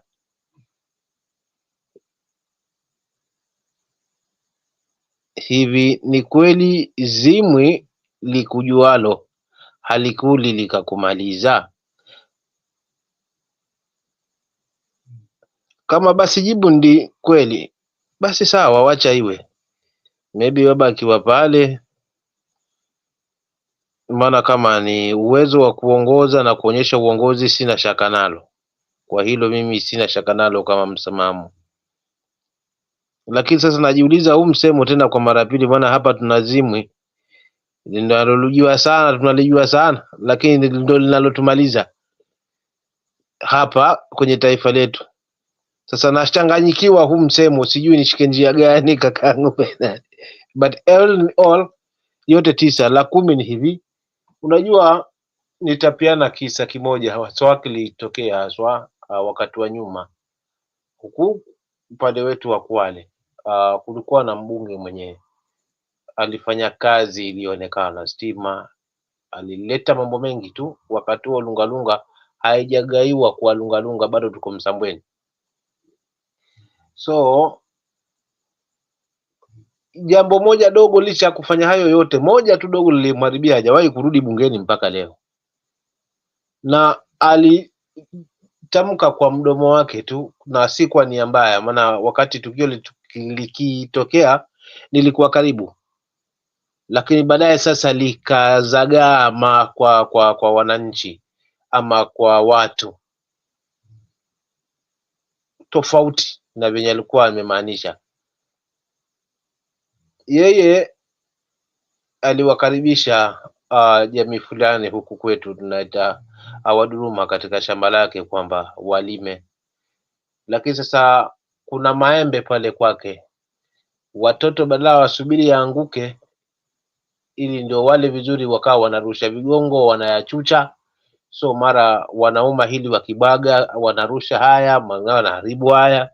So alipoingia pale akasema, na hii hali haina tofauti na nyani, maana nyani hasubiri haswa ama kima, ya atauma hili abwage akaangalia lingine. So katika hali ya kuweka hii mambo sawa, hii jamii ilikasirika ikasema sisi tumeitwa manyani, na mpaka leo kwa hiyo jamii hajawahi kuweza kupata kura, na ndio wengi katika eneo bunge la Lungalunga hiyo jamii kwa msemo kama huo. So hii inaileta tabsura hii sawasawa na haya mambo tunavutana hapa na pale.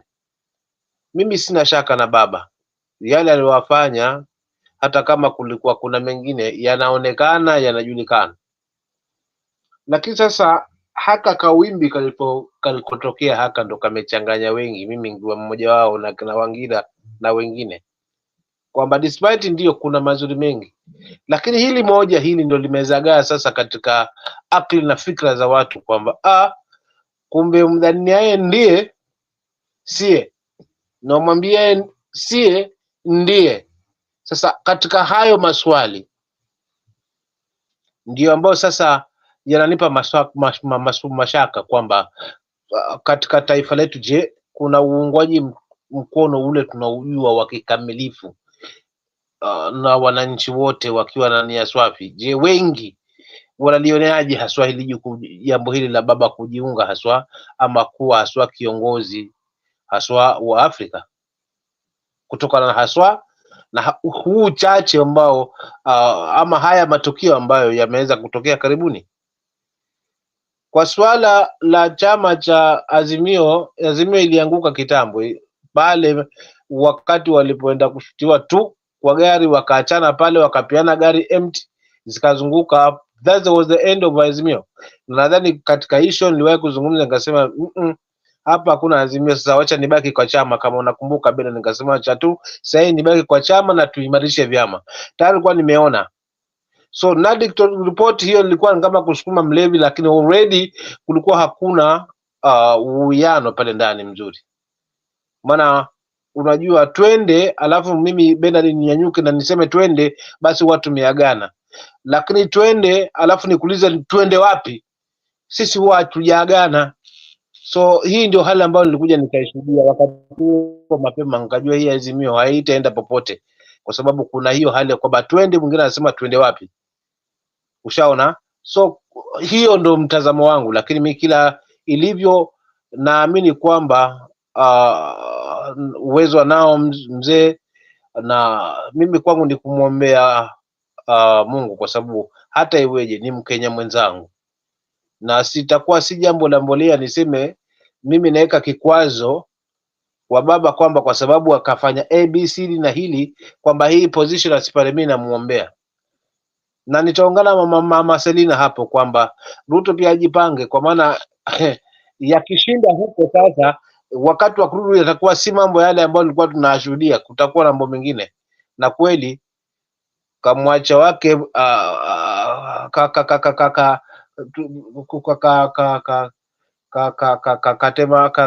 katema Big G kwa karanga za kuonjeshwa. Asante, nini nitaachia hapo.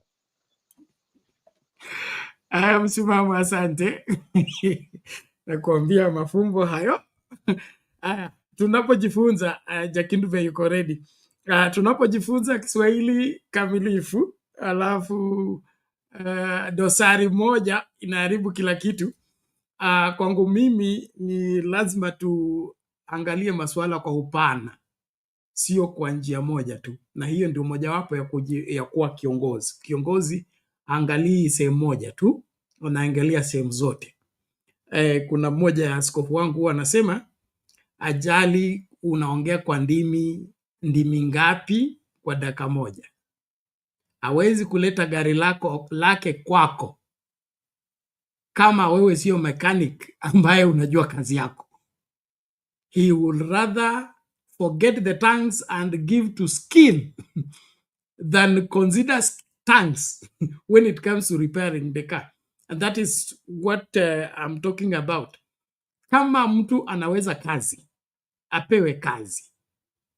Tusitumie kikwazo kimoja tukose mtu anayeweza kutusaidia ili tuendelee na malumbano ambayo hayafai na hayaleti chochote ambacho kinaendeleza nchi, bara ama watu. The stone that the builders rejected has become the chief cornerstone. Na uongozi saa ingine hauna ushabiki. That's where the difference we need to make. Huyu Yesu ambaye ameongoza for over 2000 years, alikataliwa kwao, alipigwa mawe, walijaribu kumuua kama 9 times. Okay? All of it. So there is no leadership where ukienda kaskazini unapigwa makofi, ukienda kusini unapigwa magoti. Huku kama ni kiongozi kweli, utakuwa na wale ambao wanakuchukia, tena wanakuchukia kabisa, na kuna wale ambao wanakupenda na wanakupenda kabisa.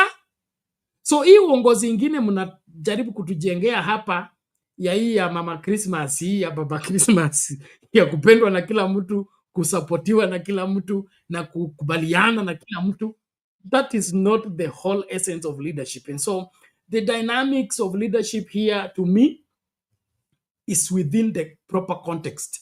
Tuache mchezo wa kujaribu kuwafanya nini, create another understanding of what leadership is that is not.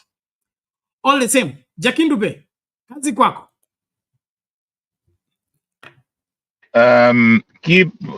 Nafikiri Kip yuko karibu, Wangila yuko karibu, na mimi nataka kusema hivi, nimewasalimia wote kabisa, hata wale wako nyuma huko kwa nawasalimia wote. Nataka kusema kwamba kuwa Raila ni kitu kigumu sana, kwa sababu kuwa Raila ni kitu kigumu sana. Tunataka, kama vile nimeona Wakenya wanataka Raila afanye vile wanataka, na wakifanya vile wanataka hawataki, asipofanya vile wanataka hawataki. Hata sijui wanataka Raila afanye nini. Hiyo kazi ambayo sahihi wanasema eti hapo hatuhitaji diplomat, hapo tunataka mtu mwenye action, tunataka manager, kwa sababu diplomat hakuna kitu atafanya, ni kuzungumza. Sisi tunataka action. Hiyo ndio imekuwa ikimiss kwa Afrika, action. Manake barabara ziko na hizo hazifanywi, zile mikataba zinapitishwa, hakuna mtu ana make sure zimefanya kazi. So hizo ni vitu ambazo Raila, kwa mwangalio wangu, Raila ana uwezo wa kufanya hizo vitu zifanye kazi, kwa sababu Raila ni kiongozi ambaye huwa anafanya kile anachosema, hasemi tu, kwa sababu kuna mifano mingi Raila alifanya.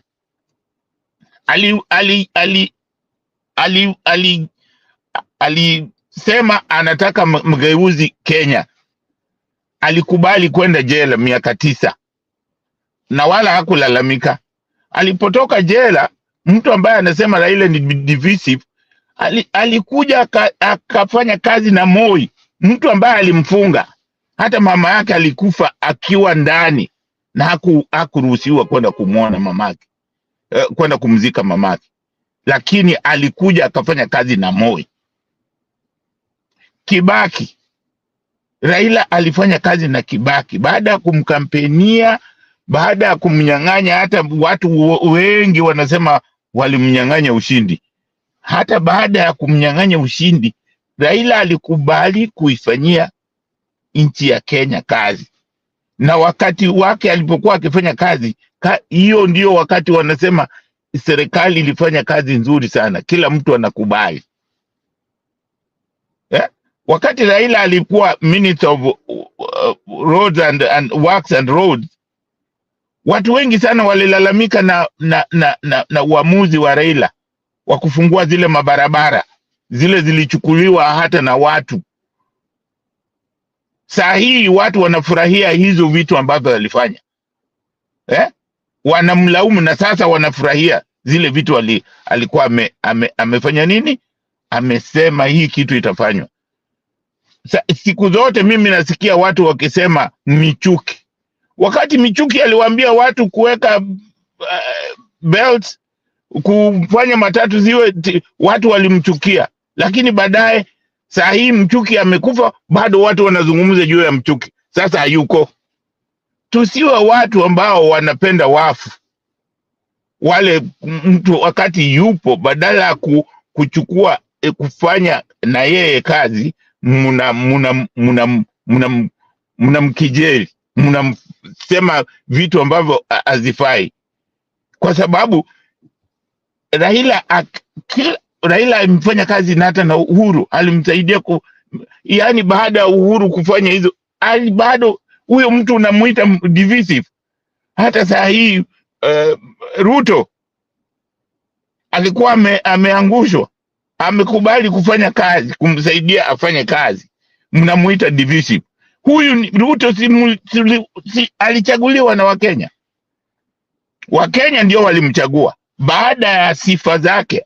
Hata wakati walikuwa wanaambiwa huyu mtu ni mbaya, Wakenya walisema ni huyo, wanataka huyo mwizi wao. Sasa saa hii Raila akikubali na huyo mwizi wenu, Raila amekuwa mbaya. What do you mean you guys? Inatakikana tuwe na kidogo kuona, tuwe watu ambao tuko na nidhamu, tuwe watu ambao wanaangalia sifa za wenzao. Kwa sababu huyu mtu President Ruto amechaguliwa na Wakenya. Yeye ndio president wa Kenya, kila mtu anamjua. Sasa Raila, mnataka Raila afanye nini? Mimi sioni vile watu watatosheka, kwa sababu kila kitu Raila anafanya wanamlaumu, asipofanya mnamlaumu. So ni kitu gani Raila anatakiwa afanye ndio awatosheleze? Hakuna kitu kama hiyo. Hakuna kwamba mtu Bwana Jesus ambaye watu wanamwamini alikuwa akiwaponya, alikuwa akiwapatia lakini bado walimuua. Sio eti nini, mwisho walimuua. Walikuja tu kufikiria baadaye, baada ya kumuua, kumbe yule jamaa alikuwa mzuri.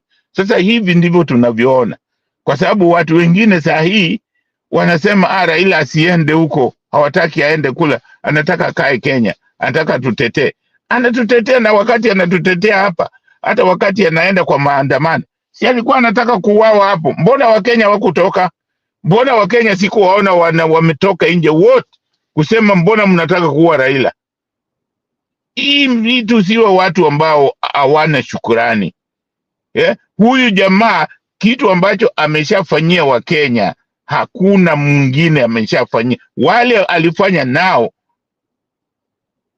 akina Matiba, akina nani hata Raila mwenyewe amelipa.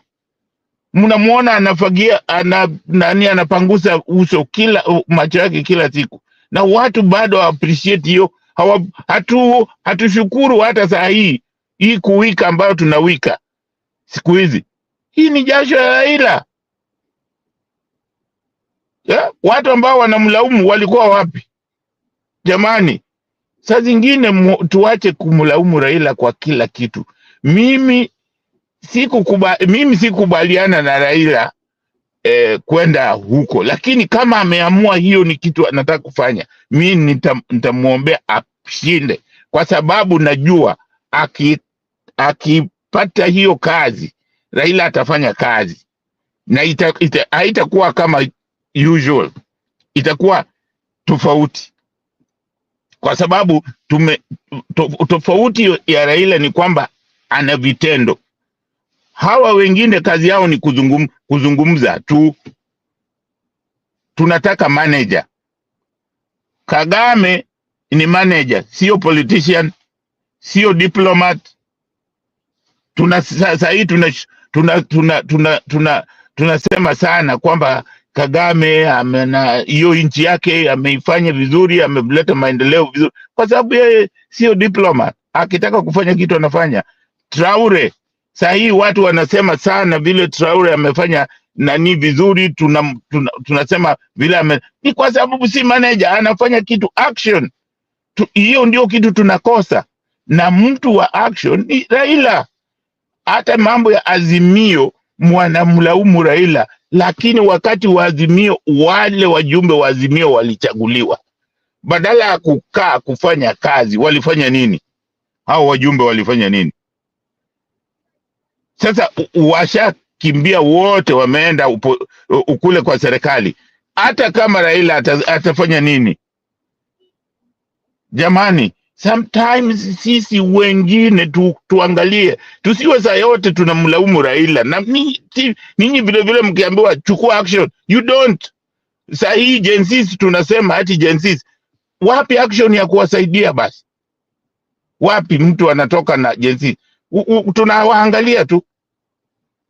Hata wakati Raila alikuwa anasema tuendeni maandamano, walimwangalia tu, yeye ndiye aende maandamano, na the same time mnasema mnaharibu mali zetu. So mimi sioni vile mtu anasema Raila ni divisive.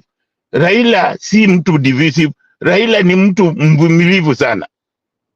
Hata hii juzi wakati wa Gensis, watu wengi hawakusikiza vile Raila alisema. Raila alisema tukae chini kama wana Kenya, tuweke zile point tunataka serikali ifanye, ndio yani tuwe na sauti.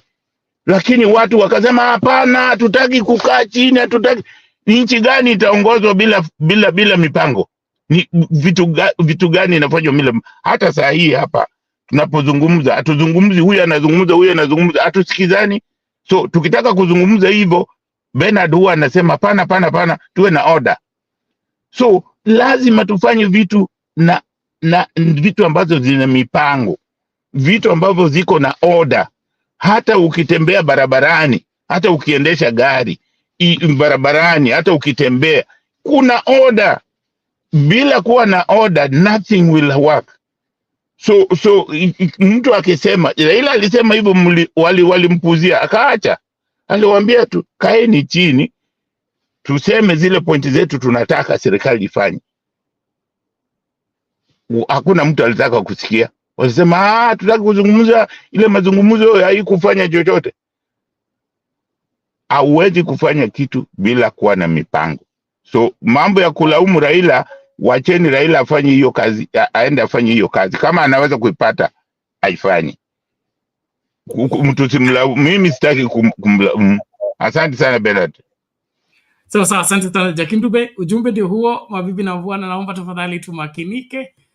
Kuna Leon huko kwa TikTok anasema when Gen Z died, he bargained for a power position before they were given due respect.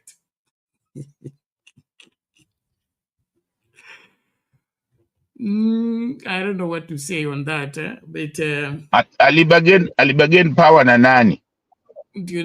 Okay, that is what has been peddled as the reality. Uhuru, mbona wamuulizi hata Uhuru? Uhuru alisema saidia huyo mzee, huyo kijana. Mbona watu sisikii mtu akisema? Mbona Uhuru hajasema, hakusema? Mbona Uhuru hajasema, hakusema? Asante Jack. Wacheni bwana. Okay, imefika, asante. Now nasema hivi. That is the narrative that has been created and has been propelled. Okay? If Raila needed the Gen Z to die for him to strike a deal, okay? Then it means that Raila doesn't have any political capacity to make anything get done in this country. He relies on people to die so that he makes the deal. That is what has been preached. That is what has been drummed into the minds of the people. And they think he is an evil man who kills people, and they uses those people to do what? To negotiate with the government. That is what everybody is crying here loud and clear for.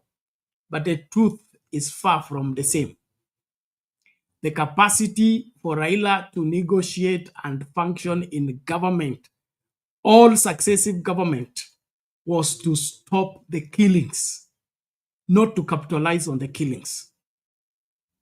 The people who capitalize on the killings, who want everybody to die because they want to get what they want, they know them. Is it not William Ruto during the National Accord who said, no, don't accept the deal. We either get the whole government or none. Let us fight until we get what? What we want, and got it. There are things that inform decisions, and leadership is proven at that point in time. Kwangu mimi, mtu wa kutumia watu. Okay? Amehubiriwa kwamba ni Raila Odinga, lakini kwangu mimi sijaona yeye akitumia watu. Raila ametetea watu. Na wakati serikali imeenda rogue, is killing people kiholela, the first person to surrender, even when he's right, is Raila Odinga. And to me, that makes him an exemplary leader who considers the plight of the people, not who capitalize on the plight of the people. But what everybody wants to believe, or most of the people want to believe here, is that the Raila alitumia watu wa Jacaranda, akatumia watu wa Jibanji, akatumia kunegotiate. Hi. Okay, baada ya kuwatumia, mbona hao watu hakuna mtu mwingine anataka kuwatumia? Can those people tilt the equation right now? Because they are so strong that they support Raila so that Raila negotiates. Now that they have withdrawn their support, okay? Why can't they create the capacity where they are so that Raila achwe naked? Achwe peke yake sahi, asikwe considered on anything. Some of us, the way you debate and look at the whole scenario, it leaves me to wonder whether we are indeed people that assess matters properly or not. Kwangu mimi, everybody is free to believe any narrative they want. But to me, if there is any person who has placed the livelihood of Kenyans ahead of everything else, there is nobody, dead or alive, who matches Raila Odinga's input in safeguarding the freedoms, the welfare of Kenyans. If you have found another, come and show me. Name for me 1, 2, 3 who have put their lives on the line just for Kenya or for better Kenya. I'll be waiting for that evidence.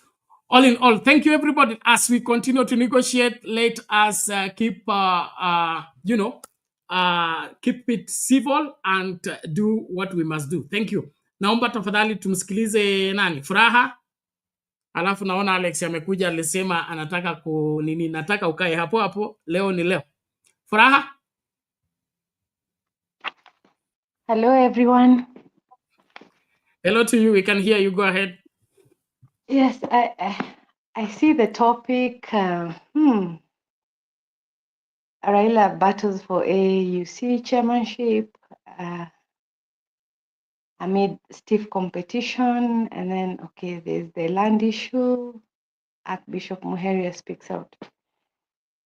And for some reason, I think there's the other time we were here with Mama Selina. I think that's the time, Bernard, you had gone for the funeral.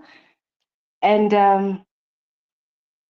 I I said I am a Raila loyalist and, vitu vikachemka kiasi, because you see, for the sake of argument, because we keep hearing this topic about Raila having betrayed, Raila having done wrong. And for me, I'm saying, okay, if that is the case, if that is the position, if he's so inconsequential, because that's the terminology somebody used, Raila, it's a done deal, we are not supporting him, then move on. You see, that's my concern. Why are you stuck? If he's evil, if he's everything, time vindicates people, yeah? So if he has done wrong, if he has, if he's not the person he's supposed to be, because again, like that, legacy is character, is somebody's character, and you build it over time, and it's how it impacts people. So legacy is actually something that outlives you, yeah? So when you watch, if you watched that launch, we had people there telling the whole world that they have interacted with Raila. He has impacted them positively. You see, so who am I as Joy to doubt what the person is saying? You see, my interaction with Raila is non-existent. I am loyal just based on my policy, my belief in his ideals. And I said, it's not even so much the person, because even the people who keep saying Raila has done wrong, and we keep telling them, we keep asking, why do you feel like this? And you see, they tell us, they also say that he is an institution. He is not just, he has great influence. So they accept that. But when now it comes to the fact that, can we accept, okay, for you who feels betrayed, for you who feels hurt, for you who feels like he has done something wrong, which, like Mama has put it, is it 100%? Is it just 5%? Is it 20%? Is it 50%? Because again, like that is what we need to gauge. If it is this, because the examples that were given, for example, it's the easy Zajuzi. So we are not negating everything that has been done in the past, but for this one incident, or I don't know whether it's Adani, whether it's, and you clarify, right? Because you can actually, we have the luxury of going back to that narrative, exactly what he said. And we need to find that place where he is actually saying that this deal is good. And you will not find it. He expresses what he knows about that company, but he doesn't use the words. So there, it's for us, we are interpreting and finishing and saying he has actually endorsed it. So if he has endorsed it and we don't believe in it, why don't we just continue to refuse? Why can't we work with what we have? And my challenge, and I have repeated, as a HR, if I have Bernard and I have Mama Selina, and Mama Selina is the most qualified, and I have picked Bernard, I cannot be running to Selina to sort out the issues for which I have hired Bernard. It is just a favor that if Selina decides to sort me out, that is a favor. If she decides to step in when Bernard is faltering, that is a favor. That is not a right. But for some reason, we also do not want to task the people who have the mandate. And that is the luxury that the politicians and the people we have put in power have over us. That the people that we have tasked, now we want Ruto to go, now Ruto has all the powers, but it is Raila who is at fault. If Kenyans can move from that spot, I am telling you, even Ruto will begin to tremble in his boots right now. But he's hanging on Raila's coat or whatever, because we have made it that way. Because if I am the employer and I am saying, I have hired you, can you deliver? Rather than saying, because I've always had an issue even with the journalists, Hii kitu tunasema opposition, it does not exist in 2010 katiba. There is no opposition. Everyone, my MP is supposed to check the executive. It is not Raila. My MP is everyone, whether they are in the minority or in the majority, they're supposed to check the executive. But we want it to be an institution that one person owns. I think that is where part of our problem is. And in closing my initial submission, if indeed we want to move to a different space, you know, it cannot be that you know, I remember somebody here, a video that was playing where somebody says, okay, he wanted the job, you didn't give him. He went to the street, he didn't get the full support. Because again, like that, even changing governments is very difficult. Either you're in the military or you own, you know, you own a militia, or you go the civil way, but you have to have like at least 1 million civilians behind you. And that is what we have not given Raila in terms of the times when he goes out there. He needs like 1 million people to be able to storm that place and say, I'm taking this. If he doesn't have 1 million people, we have pockets here and there, it will not happen. So I think my initial support is, for the sake of argument, if we say Raila is at fault, then what? I keep asking that. Okay, he's done this, he's wronged you, he's done this, but we are stuck. Can we task the people who have mandate wafanye kazi yao, and then we prove Raila wrong and say, you see, you left us in the cold and we've done it by ourselves? That's what I keep wondering. Why can't we move from this spot of betrayal, hatred? And we are making the decisions in a time of low moments. When you're angry, when you're low, when you're down, that's when you're saying, hata sipate hiyo kiti ya AU, unaona?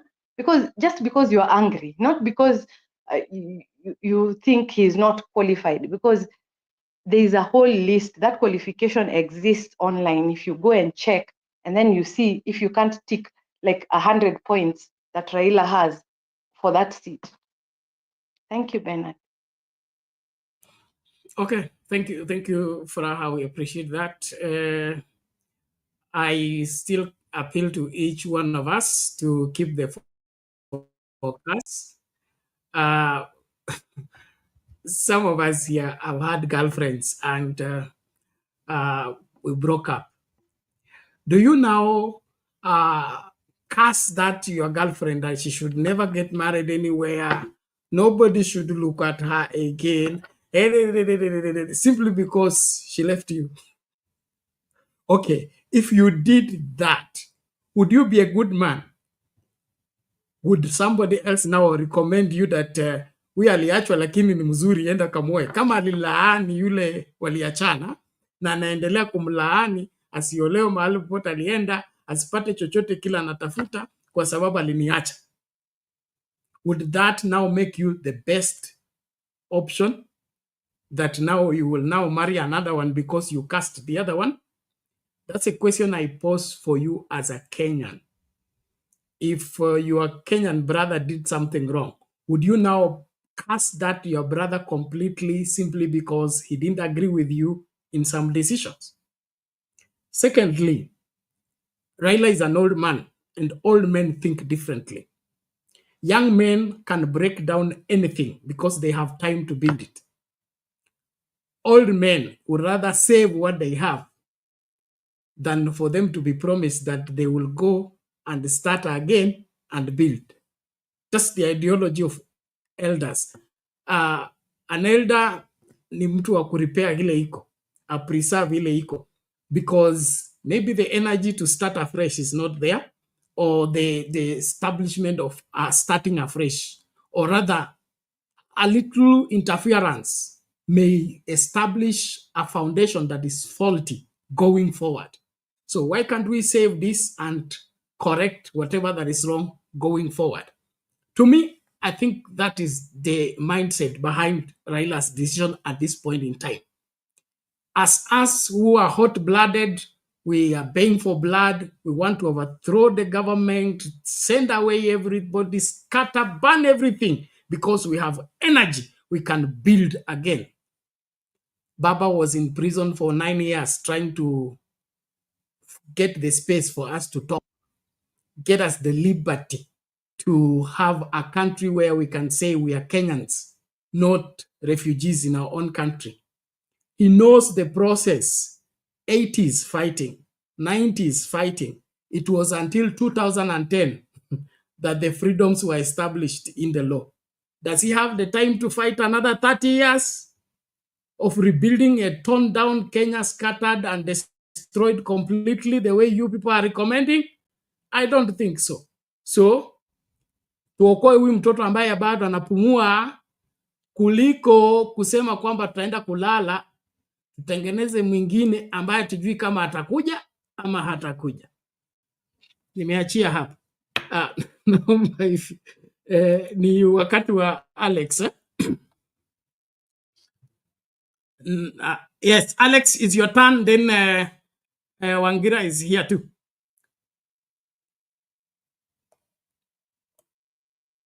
Yeah, Bernard, I will ignore your comments. I will ignore your, how can I say, not similes, your metaphors of mtoto, sijui nini. That's neither here nor there. I will ignore your urges that Raila ni mzee, he thinks like mzee, he does like mzee. When all the support and when we were voting, when we were agitating, when we were mobilizing, when we were thinking of how to take our country to a different level, that was neither here nor there. Changing the goalpost in the middle, changing the game, the rules in the middle of the game to fit your narrative so that you can stand here to say that he's untouchable, he's infallible, he's never made a mistake. And if he makes a mistake, it's still a good mistake. I mean, nobody is indispensable. This is politics, whereby people make mistakes. And when they make mistakes, we are the electorate. You can castigate them. The same way we support them with the same passion we used to support them, it is the same.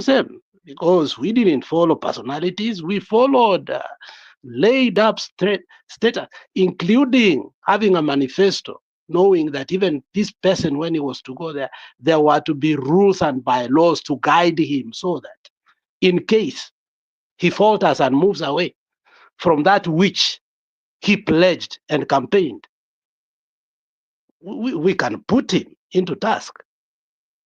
That's the nature of leadership. Nobody is indispensable. And if that is true, and if you hold somebody to be indispensable based on his past glory, who has said that in the first place? Alex, who said that? No, you don't listen, Bernard. Bernard, let me finish my statement. I'm starting with preambles. I'm starting with preambles. We allowed you to say everything you say, and we listen.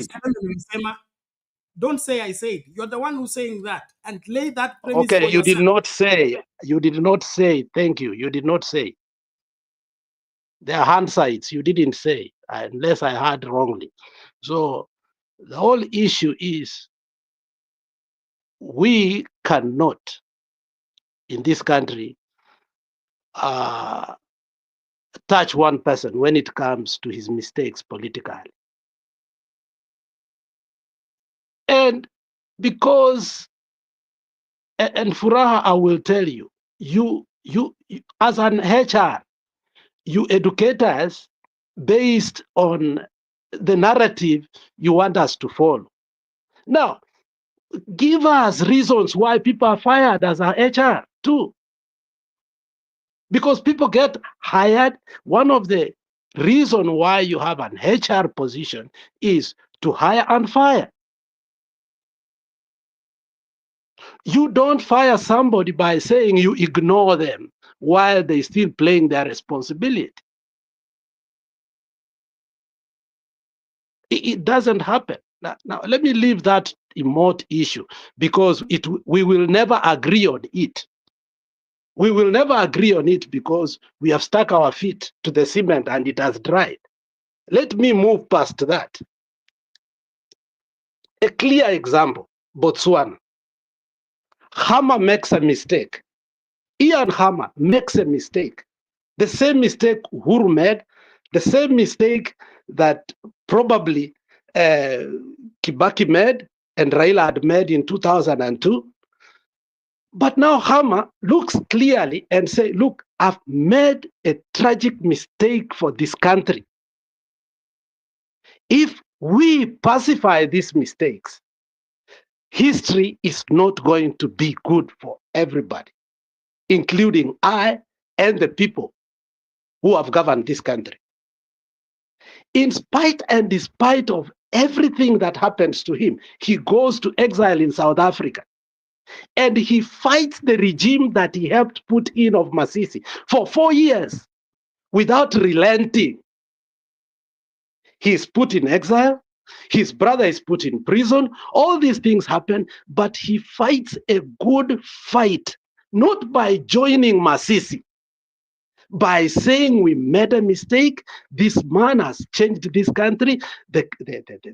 Everything we put forth, because we only depend on the diamonds, we have to redeem our country. 4 years we thought Masisi was sick, and we thought Hama was sick. We thought Masisi could not be taken out, but it did not take political collaboration, cut and deals with a dictator. It took the people and the leaders to say capital N-O. And 9 days ago, Botswana, Gaborone, a party that had stayed in power since independence was taken out. Masisi out. Duma Boko in. Why? Because the people and the leadership understood that cutting corners is not good for the history of the country. We thought Masisi will never be taken out. He changed the constitution. He did everything possible, things that Ruto is doing in this country. That is what Masisi did. He stopped every project, including the history of the freedom fighters. Remember, we borrowed some of this thing that was Kenyatta, this historic museum that we were making that Ruto stopped, only opened it for a few days when the king of Britain came. Everything about the history of this country, everything good thing that Uhuru did in terms of education, in terms of healthcare, in terms of fuel, all these things were stopped by Ruto. And yet, now the minister for finance is telling us we have to pay more taxes. A man who made noise about energy, who was actually our minority leader in our side of parliament, is the minister for energy. He has kept quiet, pin drop silence. The man who was responsible to put the government into task, a person who did not even want Babu Owino to take the PSC seat, who said he's so senior and intimidated Babu Owino by becoming the park chairperson in parliament. Now he's the minister. And we cannot see how abnormal that is for the democracy of our country to get more mad and say, no, the only solution this country has is electoral justice. We don't care about the AU seats. If people like Botswana will be fighting for that because they are better in terms of economy, they have the best education, they have the best healthcare, we could say we don't even have a healthcare coverage right now that is working.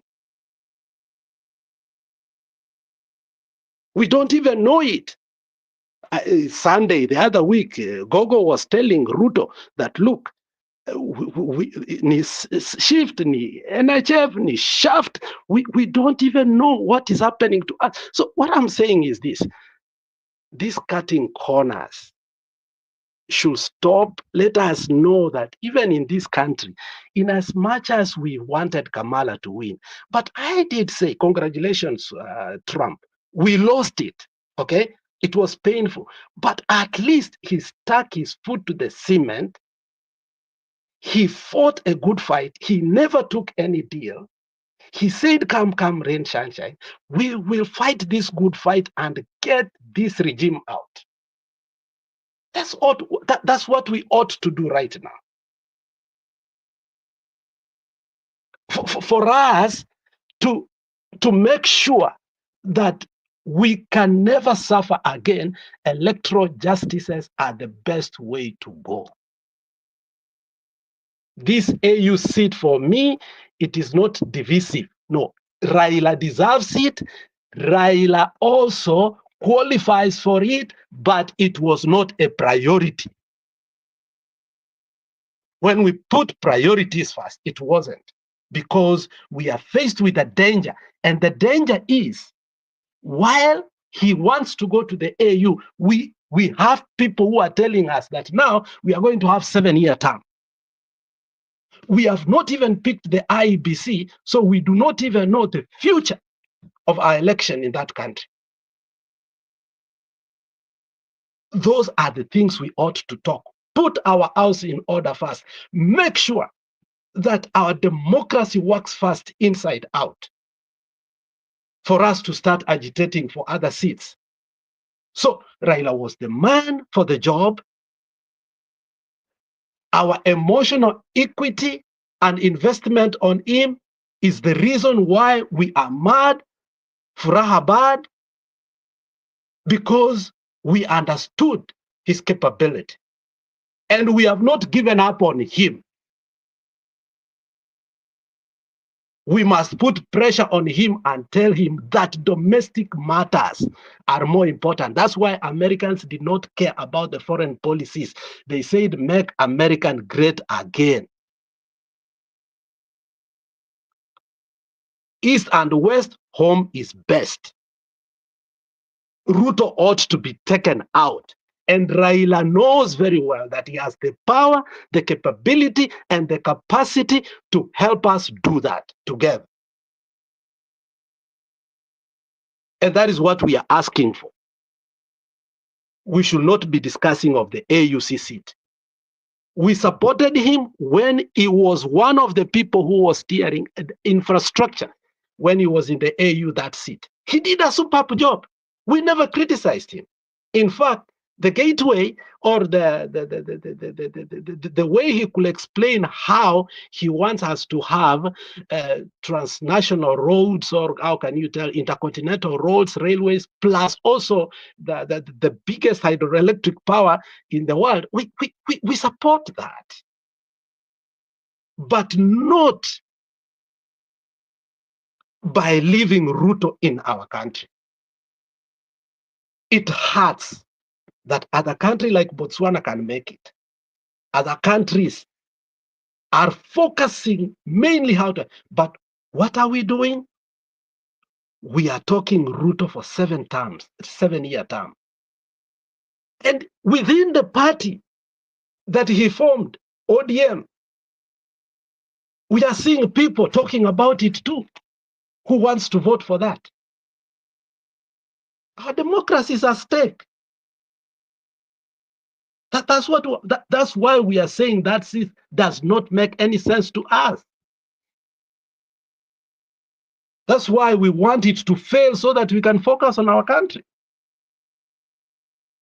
We don't want his legacy and him to fail as a person. That's not what we are saying. We want his legacy and us as a people to succeed together. Done.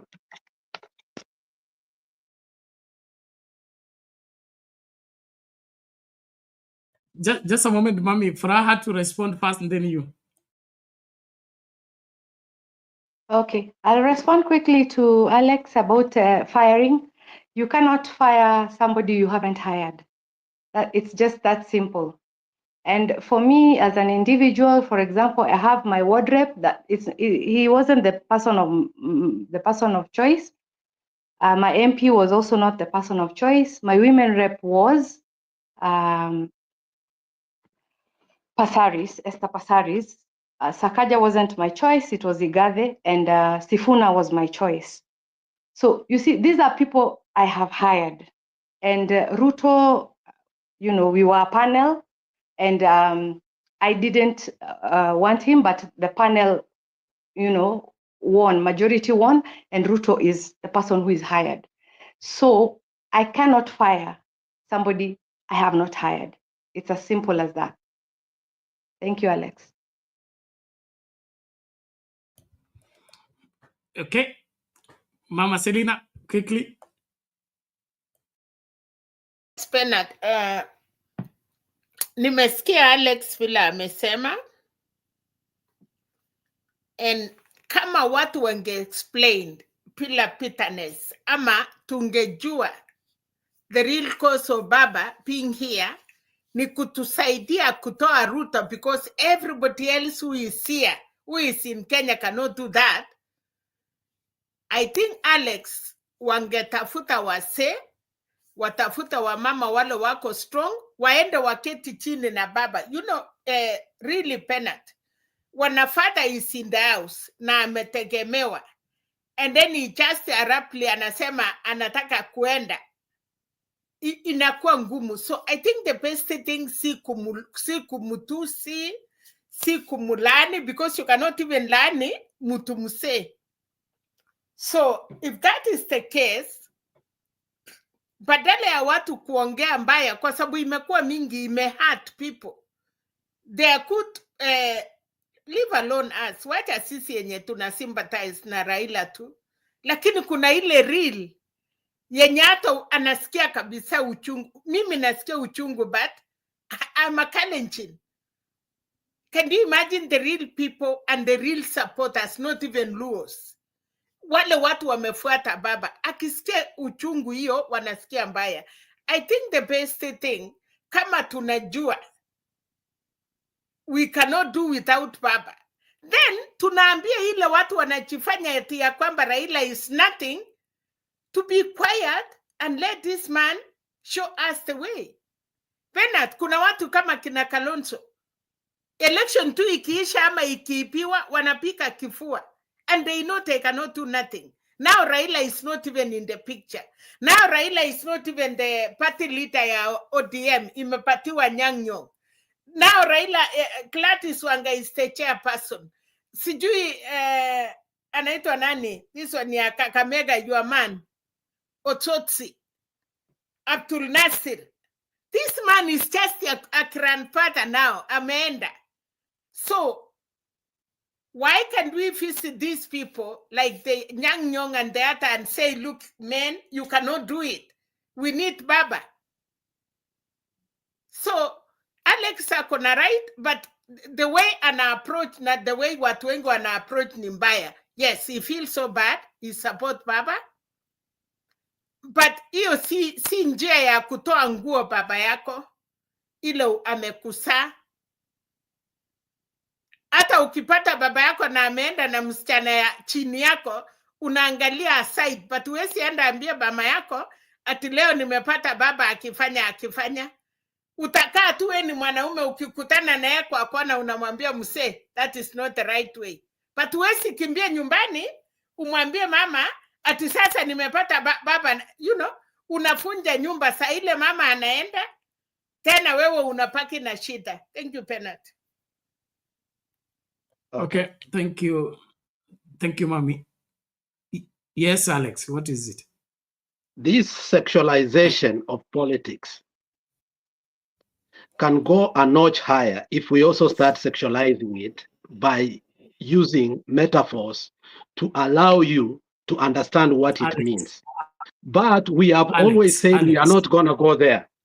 Every time we talk about politics, we want to use Ndoa, we want to use this, which actually is not true. Politics is a way of life. Politics, you don't come here every time to make a No, point. Alex, you You are wrong. sexualize And politics. Ndoa. It is not. Nini. So It is is not sexual. right. Sexuality is part of life. How do you separate which life are you describing? You don't have, Mama Selina does not have any other metaphors except that. That is now where you're crossing the bar. If you we are not crossing the bar, because we've been looking at this thing the way. Stop Let attacking. me tell him. In our campaign, in our time, during our time, Alex, na campaign hata baba anatumia hiyo. Maybe the young people don't understand. Lakini campaign ama sisi wale tumekuwa kwa siasa kwa muda, tumetumia hiyo kufrifa. Kama wewe pile unaweza kuniambia sasa. You see, you are agreeing, you are using it. Bernard is disagreeing, you are not using it. You know that. See, I have to use it. I have to use it. An example. Why are you turning an example into a subject? What kind of debating is this? You are turning an example into a subject. Just Bernard, if you sexualize politics, you are trying to tell other people to shut up. Alex, you better refute what has been said, or there is no refusion here, Bernard. You can't sexualize politics all the time. When you want, that's what Mama Selina has done here. Every time Mama Selina speaks, she sexualizes politics. She gives an example.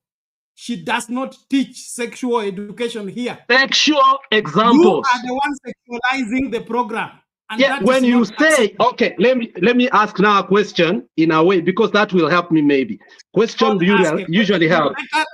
Now, question do help. Okay, when you say, baba yako, ukipata baba yako, ako na msichana, ako naked, ako, you see, what is that? Help me understand so I can use that name that you will give me so that it will not be what I am saying. Can you help me? Give me a name. Alex, nimekuwa kwa siasa, I'm almost 60 years, and that is what we use in politics. Na hata wakati ya America. Politics is transient. Politics is not static. No. One generation passes, another generation comes. Don't tell me generation, because I'm not that generation. It does. That's why we have generation. No, I'm telling you this. And that is why we have generation Z. Now let's do this. Okay, finish. Mama, hold on, Mama. Hold on. Let me put everything in order. Okay? Let's do this. If we are here to debate, let's debate. If we are here to argue over trivial things, to achana nayo. In fact, it's time we can close the show. Alex knows what he's doing. He's driving us into discussing what he knows. It's not what we are discussing. You came here to prove Raila is wrong. Raila should be corrected by you. We should let you correct Raila. We should give you platform to tell Raila that he is wrong. We gave you the time. You did. We told you to prove. Okay? You have proven your point. Why are you now dragging Mama into an argument over something you understand? We are Africans. And elders speak in parables using those examples. It's nothing new. Then you come here, you want to convert the program into what you want. Hakuna kitu kama hiyo. If we are going to debate, let's stick on the debate. You have a grandfather. He speaks to you like that. You have a grandmother. She speaks to you like that. That is what you need to respect. Elders talk this way, but they drive the point at home. You don't now begin to turn that into the subject. And then you want to invite us into the same? Apana? So come on, debate, let's debate. But if it's those trivial nothings, tuachane nazo kabisa.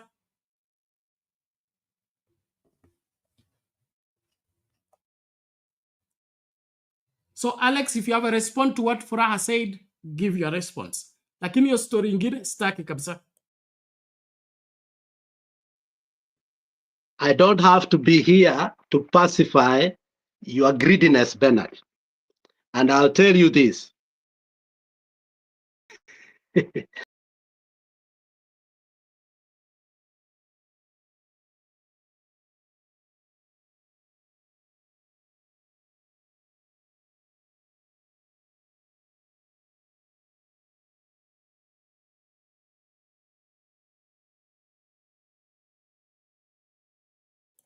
Mr. Wagina, are you still there?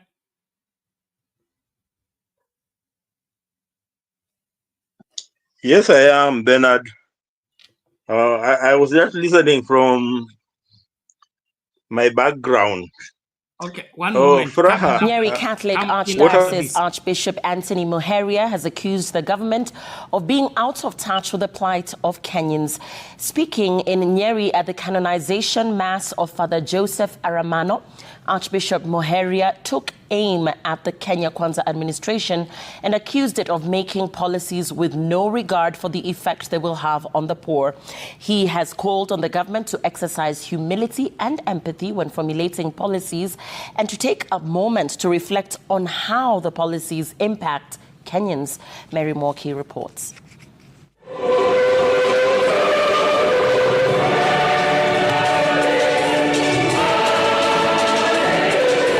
The Mass held to celebrate the canonization of Father Joseph Almano and remembrance of Sister Irene Nyatha at Our Lady of Consolata Cathedral in Nyeri Town provided a platform for Nyeri Archdiocese Archbishop Anthony Muheria to address the ruling class. The Archbishop criticized the government for formulating policies that continue to make life difficult for Kenyans, alluding to excessive taxation policies and going back on election campaign promises to better the welfare of Kenyans. The cleric invited the government to a deep self-introspection. So these two great saints will help us reflect on one or two things that we all Kenyans must once more recalibrate, to realign our thoughts. It is about coming from our pedestals to the level of the people. In our country, Kenya, we must learn humility, especially in leadership. Bishop Muheria, who spoke at the Mass to celebrate the late Father Joseph Almano, who founded the Consolata missionaries that run schools and hospitals across the country, took issue with the rollout of SHA, which he says has made it difficult for Kenyans to access health services, saying it's time for the government to rethink its policies and put people first. We are competing in showing power. Our leaders are thinking way too much about their image and not thinking about the image of the poor, the sick. With the shift of the NHIF to SHIF, we don't seem to have had that thought of the sick. People who die because they can't get services. The religious leader took a swipe at the pushing and shoving for political supremacy witnessed in the country in recent days, terming it misplaced priorities. He asked leaders to focus on serving Kenyans and solving the many challenges that continue to plague the nation. We are competing in dishonesty. If only we would recover from this which the saints are giving us, that we start competing in honesty, in truthfulness, in service. This is what true leadership is about. He called on leaders to be selfless in their service to Kenyans and to take time to reflect on the policies they come up with and how they affect Kenyans. Mary Mwoki, Citizen TV.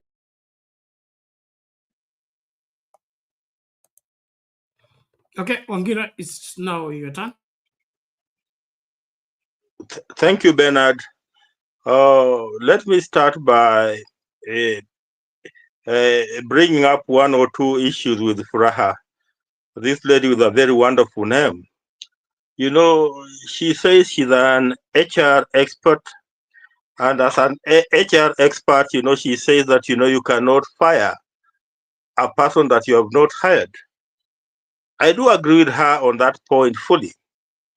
But then there's another perspective to it. Imagine you are an HR of a company, you are in charge of hiring building capacity for your employees, and even firing them. But in between that, you end up incorporating a ghost worker into your organization. You know, how would that one look? And you know, when I talk about a ghost worker, because you have told us, Furaha, that you know, we the people of Kenya never hired Raila Odinga to become president of the Republic of Kenya. I agree with you fully. We never hired him. But then the question would be, then how has he found himself as a ghost worker in this incline called the Republic of Kenya? Because he seems to be the chief ghost worker here. Then how did he find himself as a ghost worker in the incline called Kenya? You know, that's the question that we need to ask as the people of Kenya. And again, there is this assumption which is not true, my sister Furaha, where they say that, you know, there is no opposition in Kenya, that in the Constitution of Kenya does not give a provision for the opposition. Per my interpretation of the Constitution, I don't find that one to be correct. At the parliamentary level, there is no opposition, because at the parliamentary level, there's either the majority or the minority, and they're all part of government, which means they're supposed to check the executive. That's true. But when you come outside parliament, we have a political party. For example, if you're a political party like ODM, and you ran to form government, and you did not succeed to form government, and another party formed government, what do you become? Automatically, you become the opposition. And that's why under the Political Parties Act, you know, there are even provisions for funding a political party. Why are we funding you as a political party using the monies from the exchequer if there's no role that you're supposed to play? You know, those are some of the things that we need to... When you say automatically, Roger, Wangira, when you say automatically, what do you mean? I thought we are constitutional democracy, and we should be, our roles we play in government or outside government need to be spelled out in the constitution. When you say automatically become opposition, is it something I assume? Is it something I walk in? Is it something that is spoken over me? Or there is a law in the constitution that says if you lose election, you become opposition? Bernard, I would like you to read the Kenyan 2010 Constitution on how to interpret it. You need to interpret the Constitution of Kenya wholesome. And that's very, very clear. Bernard, I believe under Article 259 is very, very clear on how you're supposed to interpret this particular constitution, Bernard. And I've told you that if you are running to form government, and you end up not forming government, yes, you have your members of parliament in parliament, but you're outside. Just like, you know, William Samoei Ruto today is not part of parliament, is outside. When you are outside and you do not form government, what do you become? You know, these are very, very basic questions we need to answer. You become the opposition. And that's why, you know, under the political parties, Bernard, we even facilitate you using the exchequer. Again, Bernard, there is another point, you know, for Democrats. They will tell you that, you know, if you lose an election, you sit outside and you watch the way the person who won, you know, is managing the government. When he makes mistakes, that's his own problem. You know, you cannot be outside here and you are trying to help somebody who is running government on how to run government in what we have seen Raila trying to do. You know, the work of Raila today is to sit outside and watch as William Ruto makes mistakes. So that come 2027, then he'll point mistake one. Sure, you did not roll it in the manner that you're supposed to roll it. You know, there is the education model, you know, it was not supposed to be in the way you did it. You know, that's how democracies work all over the world. For example, when Trump lost, you know, against Joe Biden, and that's a point that has been brought here by Alex. You know, he never went into helping Joe Biden on how to run the government. You know, he waited for his 4 years outside and, you know, watched the type of mistakes that, you know, Joe Biden was making. And after 4 years, you know, he ran and used those ones at the Capitol against Joe Biden. You know, that's what we expected the gentleman called Raila Odinga to do. But unfortunately, we have a gentleman called Raila Odinga as the chief ghost worker in the government of William Samoei Ruto. Chief ghost worker. And here my sister Furaha is telling me that, you cannot hire a person you have not fired. But she's not in a position to tell me how a ghost worker got into employment or how a ghost worker got onto the payroll. I want my sister Furaha to tell me how the ghost worker got onto the payroll. Finally, Bennett.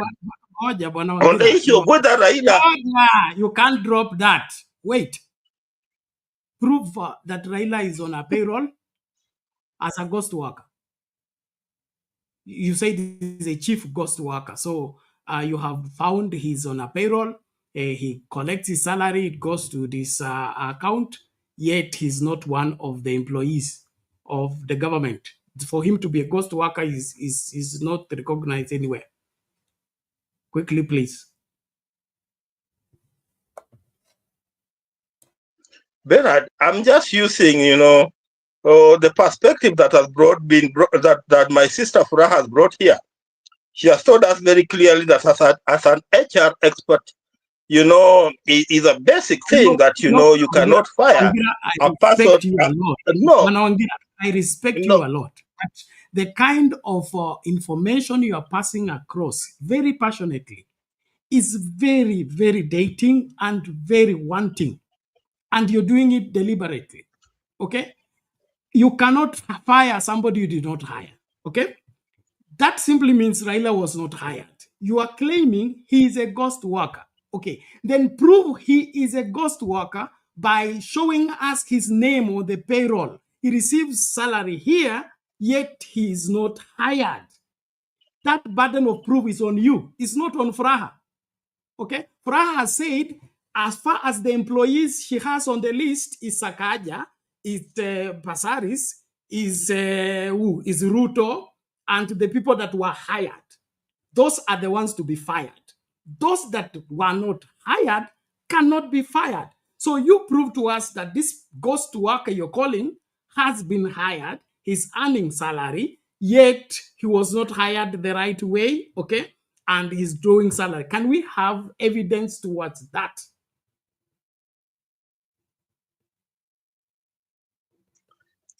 Bernard, this is not a point of argument. This is a point of perspective. I'm just putting it into perspective because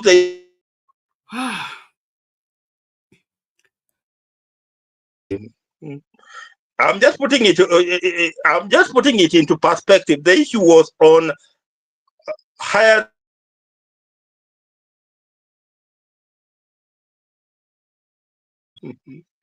The issue was, my internet is misbehaving, but the issue was on hiring and firing.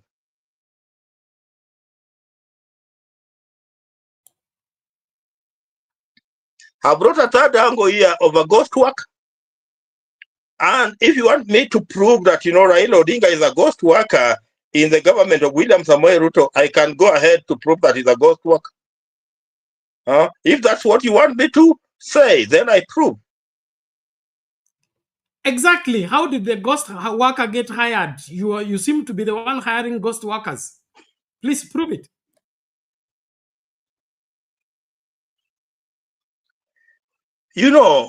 Bernard,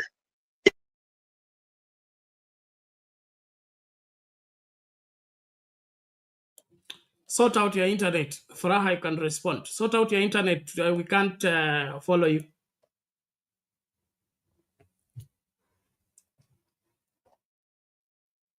Furaha, are you there? Yes, I am. Yeah, for Wangira, I think, when you try so hard to justify something that doesn't add up, that's the struggle, because the citizen is the employee. If they didn't hire Raila, if he's a ghost worker, according to him, the way he says, who took him there? It's still not me, you see?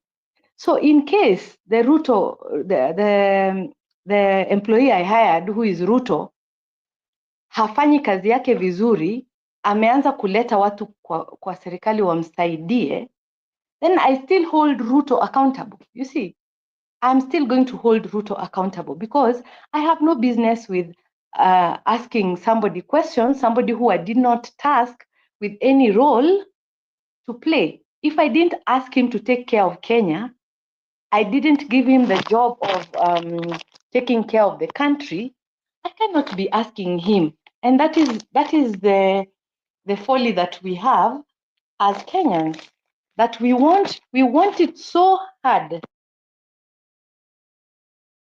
We want so hard to make Raila answer for things that he's not really accountable for. Everything we say that he's an institution, that it is all what they say de facto. It is not official. If anything, we have given him a mandate, it is a de facto mandate. It is neither here nor there. Maybe the best example, because you remember Alex was getting worked up, but you see, everyone uses examples of things that they are used to or areas that they are well versed in. So for you, it's the Bible and, you know, and church and everything. For Selena, maybe it's the family. You can use those examples. For me, maybe, so long as I can put a picture and try and see if we can realize that if we are the employers and we have employed specific people to work for us, and they're earning a salary, which we are sweating for, why do we find it easy? You know, why should we keep on arguing and asking somebody who we did not hire to work? So the issue of ghost worker, I still didn't, as the HR, I am not the one who has brought the ghost worker. So for Mr. Wangira, that is still not on me to account for a ghost worker that I did not put in place, if I am not the one who has put that ghost worker in place. And for the constitution, it is clear, and he has agreed with me, that we do not have the opposition expressly the way we had it before the Katiba 2010. Currently, we have minority and majority, and that is why we do not have an opposition leader. That is why in the changes that they wanted to put, they wanted to give Raila an office and say you will be the official opposition leader, but it has not happened. That was in the previous Katiba. Katiba 2010, there is no opposition, and I have had instances of taking it up with, you know, some of the journalists, like in Spice FM, Eric Latif, and he said ni mazoea, you know, because we came from anybody who's checking the government to consider opposition, but actually it is. Actually, the checking is not even supposed to be done by the minority. It is supposed to be done by both majority and minority. It's just that our government doesn't work ideally, but in parliament, your MP is supposed to be checking Ruto, whether ako kwa UDA, ama ako kwa Jubilee, ama ako kwa PA, ama ako wapi. Ako supposed to check so that, you know, judiciary ikwe independent, legislative ikwe independent, legislature ikwe independent, and executive ikwe independent. It is not working for us that way. And that is how executive wants it, because that is how they can be able to manipulate these people that we elected. And because we are so busy, you know, finding fault with people who we need not to deal with, and we are letting go of the people that we need to work for us. That is where that if I was Ruto, I am so happy with you concentrating on bashing Raila, because, you know, your MP ako hapa anapitisha tu makatiba ziko wrong, but you're not waking up and saying, no, we want to follow the recall clause that Moses Kajwang wanted to bring in parliament, you know, to say, make it easy, the way it was easy to impeach the DP, make it easy to also recall your MP, so that kama hafanyi venye unataka, before the 5 years are up, tunaweza manage recall. But we don't concentrate on these people who are earning money. Yeah? Wacha ile tunadhania. Wacha hiyo ya Raila yenye tunasema oh, alipewa hapa. That one we are not sure. But hii yenye niko sure that Sakaja is earning as a governor. You know, my MP Gakuya is earning as an MP. I task him to do things for me, but we'd rather find the easy way out. That is why some of us were happy that, you know, Trump has won. Let him deal with Ruto. We like to have people do our dirty work for us. Roll up our sleeves and do it ourselves. If we say Ruto is at fault, he is at fault. If Raila is part of the baggage, he will fall with it. Kama yeye ni ghost worker na boss wake tumemwangusha, he will lose a job as well as the ghost worker, if that is the case. Yeah, it's as simple as that.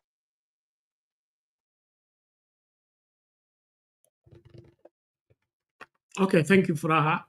Now, I'm not happy that we are derailing the whole debate into trivial things that don't matter. And some of you seem to be anointed to get fired up to go against an old man simply because it favors you or it makes you feel significant. That's neither here or there. Raila is an opportunist. He killed the Gen Z movement. And I'm hoping and praying that he loses the AU chairmanship gracefully on God. So if Raila was the one depending on the Gen Z movement and he left it, why didn't the Gen Z movement move? So you people were using Raila without letting him know. When he left, you are left with no power. And now you're blaming him for everything. So you needed to hire him. No wonder you're calling him a ghost worker. He supports the movement. You use his influence to carry out your demos. And as soon as he leaves, he now turns into a demon that you condemn with everything you have. I think we need to style up and choose what we want. A country to fight for, or an old man to find as an excuse for your failures, especially you young people. If you are 40 years younger than Raila, 50 years younger than Raila, and you're blaming Raila, I put the blame on your face. It's on you. Because Raila was in prison when he was your age, fighting for this country. What are you doing? Bashing him online. Aye. Kwendeni huko. Now, on the other hand, nimekuwa attacked hapa na Alex ya, kwamba nifunge pamoja na M-Pesa. Now, I want to set the record clear. Some of you guys who make a lot of noise here, I don't receive your M-Pesa. I can't remember the last time I received M-Pesa from Alex. So let me set the record clear. I know he's out there spirited to malign me, and it's not the first time. That is his nature. We know him. He has been doing that all along. So I have not received any money. The last time I received money from Alex should be 2 years ago. So let me set the record clear. Na ile pesa inachukuliwa hapa is used on this channel to pay the bills. And anybody who has a problem with that, let him learn to live with that problem. You are free not to support the channel, but you will not come here and destroy the debate because of your trivial, whatever choice of wanting to reason like a child in an adult's sitting. That will not work. And so let's get it clear. Afadhali to end the show, to end the whole thing, than for us to be here and destroy a debate, all of it because you want to prove a point where there isn't. So Raila used the Gen Z Raila used what else? He used Kenyans. Now that he's going to AU, he's not there. Why can't Kenyans live without him? Why can't the Gen Z, by now, their problem was Raila is gone. Let them now combine the forces with Ruto, all the forces, and chase away Raila, chase away Ruto. At the same time, it is now a free field. Why should we now be blaming him forever?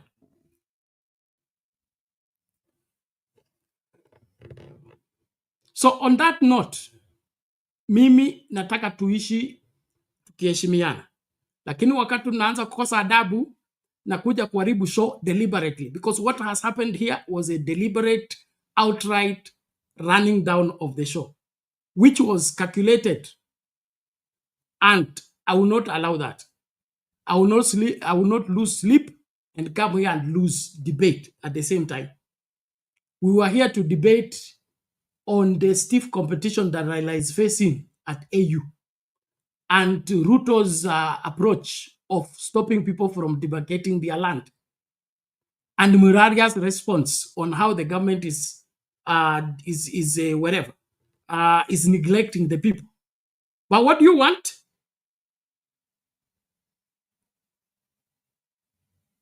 To discuss how you're hurt, how Raila disappointed you. This Raila, hey, Raila this, Raila that, Raila this, Raila that.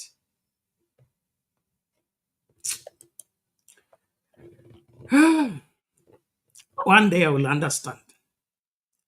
For now,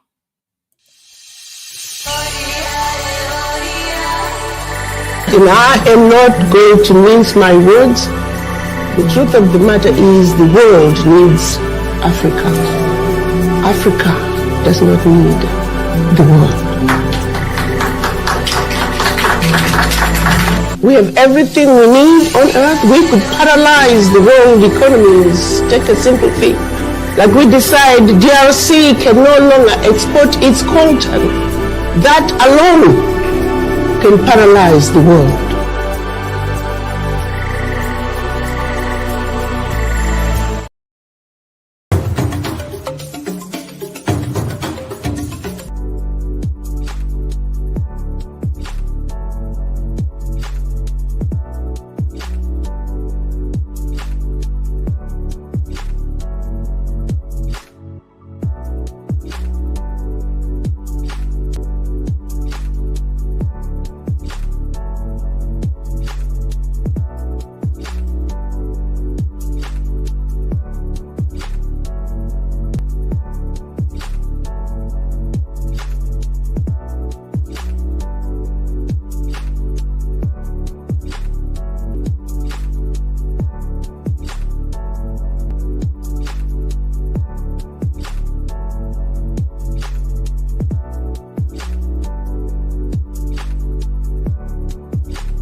Watch, share, like, subscribe.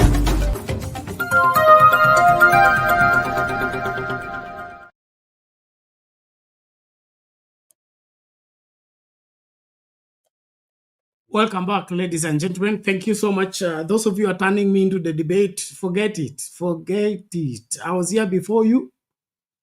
I'll be here after you. Okay? Kama ni kudebate, I will facilitate. Lakini kama ni gossip, hapo mimi siko. Wangira, you had issues with your net. Please make your submission, then keep to Funke station. So where was I? I was on that point of the ghost worker. And, you wanted me to elaborate on what I meant by Raila Odinga being a ghost worker. And I promised that I was going to elaborate on what I meant. A ghost worker could be a person. Prove, not elaborate. Prove he's a ghost worker. Kukwepa na stakabadhi ya ile payslip yake bila anapokeaga pesa na sio mfanyikazi wa serikali. Okay, I'll beg that, you relax and you allow me to do it in the best way. I'll do it. A ghost worker in the real definition is a person who is on a payroll but has not been formally hired. That is the definition of a ghost worker. And that's why where Furaha stands, she has no responsibility where a ghost worker is concerned, and I'll agree with her. But when you go to the payroll, you'll find that this particular ghost worker will be earning money from that company despite having not been hired. And that is the scenario that Raila Odinga happens to be in the Republic of Kenya. Because Raila Odinga today is not an employee of the government of Kenya, but he is on the payroll of President William Samoei Ruto. And that is that is what I can call, judicial notice. What can be moved on judicial notice is on that payroll, and that's why he can purport that. That's why he can purport in the manner that he purported the other day that he has seconded experts to William Samoei Ruto's government for 4 or 5 experts. How was he seconding experts there? If he's not a ghost worker, on what mandate was he seconding experts? These are things that, we don't need to be emotional about, but let us debate them in the manner that they are. Because it's true. He has told the people of Kenya that he has seconded experts to the government of William Samoei Ruto. On what capacity has he seconded experts? Those are things that we need to ask. Those are things that we need to ask. And when I say that it's on William Samoei Ruto's payroll, this is the other thing that I mean. Look at the role he played in the impeachment of Rigathi Gachagua. What business did Raila Odinga have in the impeachment of Rigathi Gachagua, who was Deputy President of the Republic of Kenya? Stop insulting our intelligence and prove to us that Raila Odinga is hired by the Kenya government. He's drawing a salary irregularly. Okay? William Ruto doesn't have a payroll that he gives. You are claiming everybody must be hired courtesy of who? Mr. Wangira. If Ruto wants to pick Joho and pick Wetangula as cabinet secretary for the Republic of Kenya, how does that become now a Raila choice? Or Raila has to recommend to Ruto as who? And if he does, what is the crime in that? This is the point. You seem to be agreeing with me that Raila Odinga is a ghost worker on the payroll of William Samoei Ruto. That's what you seem to be agreeing on. For the same, let's just drop that. Go and take it elsewhere. You would have said he's spending money campaigning for AUC. Then they will understand he's spending Kenyan money as a candidate for the Republic. There, I will agree he's picked as a candidate for the Republic, and therefore the Republic is responsible to campaign him. Hiyo ingine unasema ni yako na fitina zako. To impeach Gachagua, no, unless Bernard, you are members of parliament. It's over. Kama una point ingine useme hakuna ghost worker hapa. No, let me say what I want to say. Bernard, let me say what I want to say, then I close. It's unfortunate that you are gagging us when we have an alternative view, and it's very, very unfortunate. Let me just... I think you just want to gossip. I don't have time for that.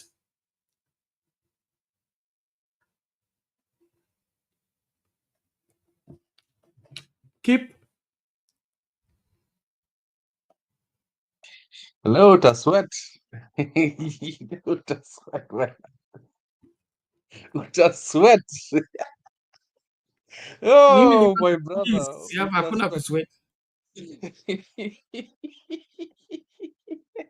Wacha tu nicheke kidogo.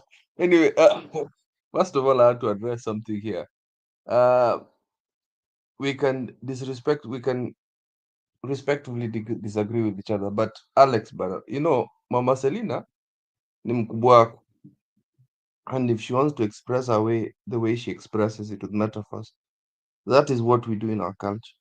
That's who we are. We use metaphors all the time. It is who we are. And sometimes, if marriage is an easier way to explain a situation, I think it is beautiful. It is how we are as Africans. And I believe I disagree with both Mama Selina and Bernard, but I don't go to the point of abusing them or being disrespectful. Bernard, tumeongea Raila mara ngapi hapa tukipigana, but it's out of respect, you know.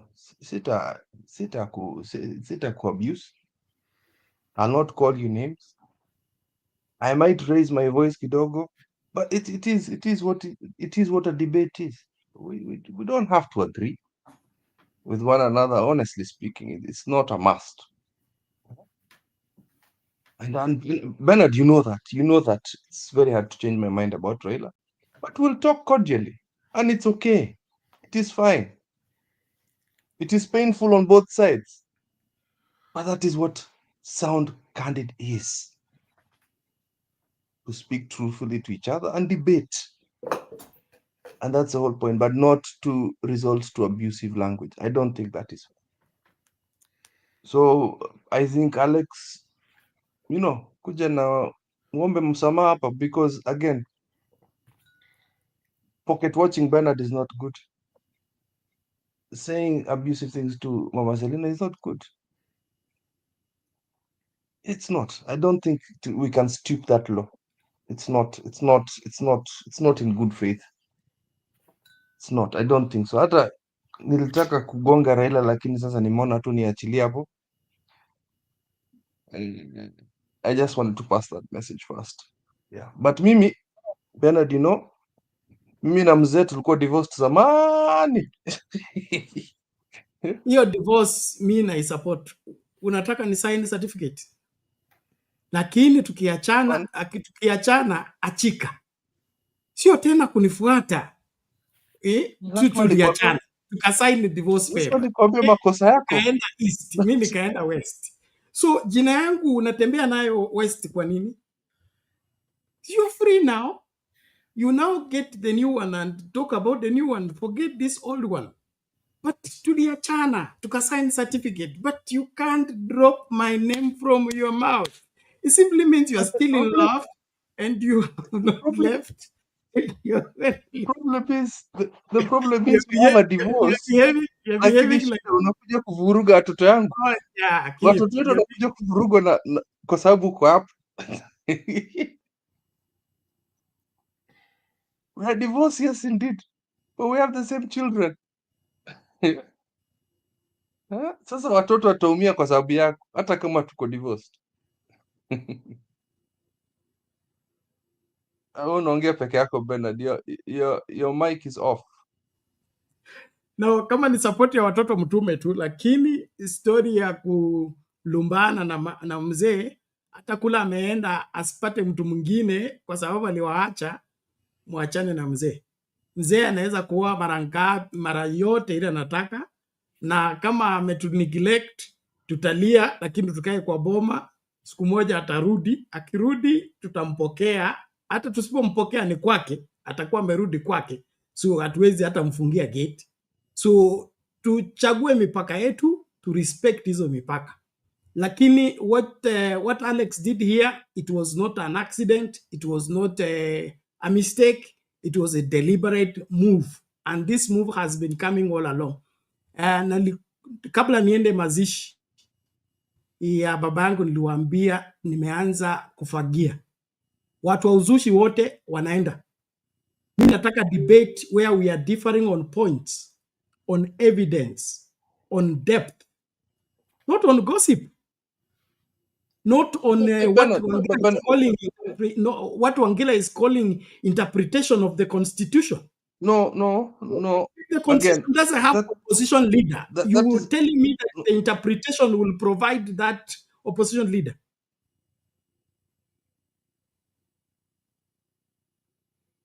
Wanna keep.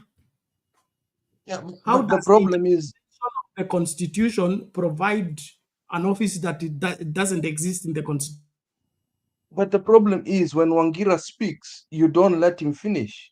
You always cut him in. No, Bernard, this is the truth. You don't let him execute his whole argument to the When fullest. he's You using always the interrupt him platform in the to middle. lie, No, it's my just duty to like stop you're the doing lie. now. Like you're doing now. Like you're doing now. Let him finish his execution, then come in later towards the things you don't agree with him, because it disparages him. He feels like you don't let him, especially when it comes to the Raila situation. You are accusing me for no apparent reason. Everybody debates here. Wangira speaks even longer than everyone else. Freehand. Okay? But when he begins to use the platform to lie or misrepresent information, it is my duty to control the information that is passed here because I'm answerable. We just served the 7 days strike because of misinformation and mishandling of the show. So hatuwezi nikae tu atunangoja wamalize kwanza. There are people who walk in, who look at the TV, they watch, and then that is all they had. Now, if the part they had is the lie, by the time I'm correcting, that is his opinion. the lie has It is not bad. It is not bad. It is true. Most of what he's saying is lying true. using the constitution is the reason why we are fighting Ruto in the first It's not place. lying using the constitution. It's not lying using the constitution. He tries to pull in the fact and write a story for you, but it gets to a point where it's too painful to hear. You cut it. I understand. Stop defending a lie. Interpretation of You're the not defending constitution a lie, can it's the bring truth. about an office that doesn't exist in the constitution, and you're still supporting it. No, it's not about that. Nafikiria hii show imeisha. Relax, bana. Relax. Calm down. Calm down. Kama ni ya uongo, sitaki kuwa hapa. You will speak when I've gone. Calm down. Bernard, calm Lying down. to the public is the greatest sin. Not lying. Lying to yourself is better. Lying to one person is better, but lying to the masses because you want to prove your point that Raila is wrong and you're right, so you have to look for anything and everything. Calm down. Relax. Relax, Bernard. Wachaneni. Relax. Calm down. Calm down. Let's do this. I've been accused enough today. I don't think relax. I can take. Calm down. Calm down. Relax. Usiende. No. Nimemaliza. It's 8 minutes. Unakasirika nini sasa? Nimekuambia imemalizika. Nyinyi watu mnataka kutumia platform kudanganya masses. Hakuna kudanganyana hapa bana. Hapana. Nimekuuliza swali hujanijibu. You still want to prove that the constitution interpretation can create an office that doesn't exist. I did not say that. Did I say that? You're supporting Wangira for saying that. I'm supporting the fact that you did not allow him. No, you did not allow him to execute his point. Maybe he was going to finish it. The point of the interpretation of the constitution will create an opposition office that doesn't exist. There's no opposition. There's no opposition seat. Hakuna kitu kama hiyo, Kenya. There's no seat like that. I agree with you. But what we're just trying to say, what have I been saying about Raila? I've been saying he's got a powerful position as an elder in the country, as a person that commands a lot of respect to many Kenyans. So whatever he utters is powerful. This man is powerful. What we're just trying to say, he's powerful without a seat. Yuni Wong, isn't that true? Raila is a very powerful, an enigma, as you all say. So there are certain things he's done in the past year that leads to us not trusting him, very disappointed in him, and also yet it destroys our perception of him from the legacies built in Kenya. This guy has fought for us. But why sink the ship before you come to the shore? That is all we're asking, Bernard. It's not that this man ameteswa. We know all those things. But what he's done in the past year, a wise man, the Bible says a wise man sees a problem ahead and takes another route. But a fool walks on until he lands into the problem. A wise man sees a problem ahead and takes another route. But a fool walks on until he falls into the problem. So he's not a wise man. That's what you want to make of him, that he makes Because decisions without considering all factors and settle for what would be the best in the circumstance. No, absolutely not. We'll have a cup of tea when I come to Kenya. Lazima tuongee mama. Mguu ya mbuzi, wacha tea. That one haina shida. Sawa. Now, naomba hivi, tunamaliza show. Mama Selina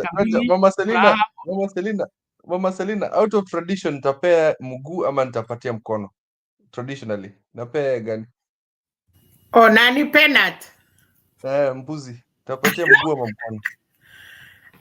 Unapatia ile iko na nyama mkuu ya nyuma. That one is biased. No. Ile nyuma. Yeah. Ile nyuma ni is honor. Chatit. Unajua pena mkuu ya mbele iko na nyama kidogo hapa. Hii hapa yote inabeba hii yote mpaka huko.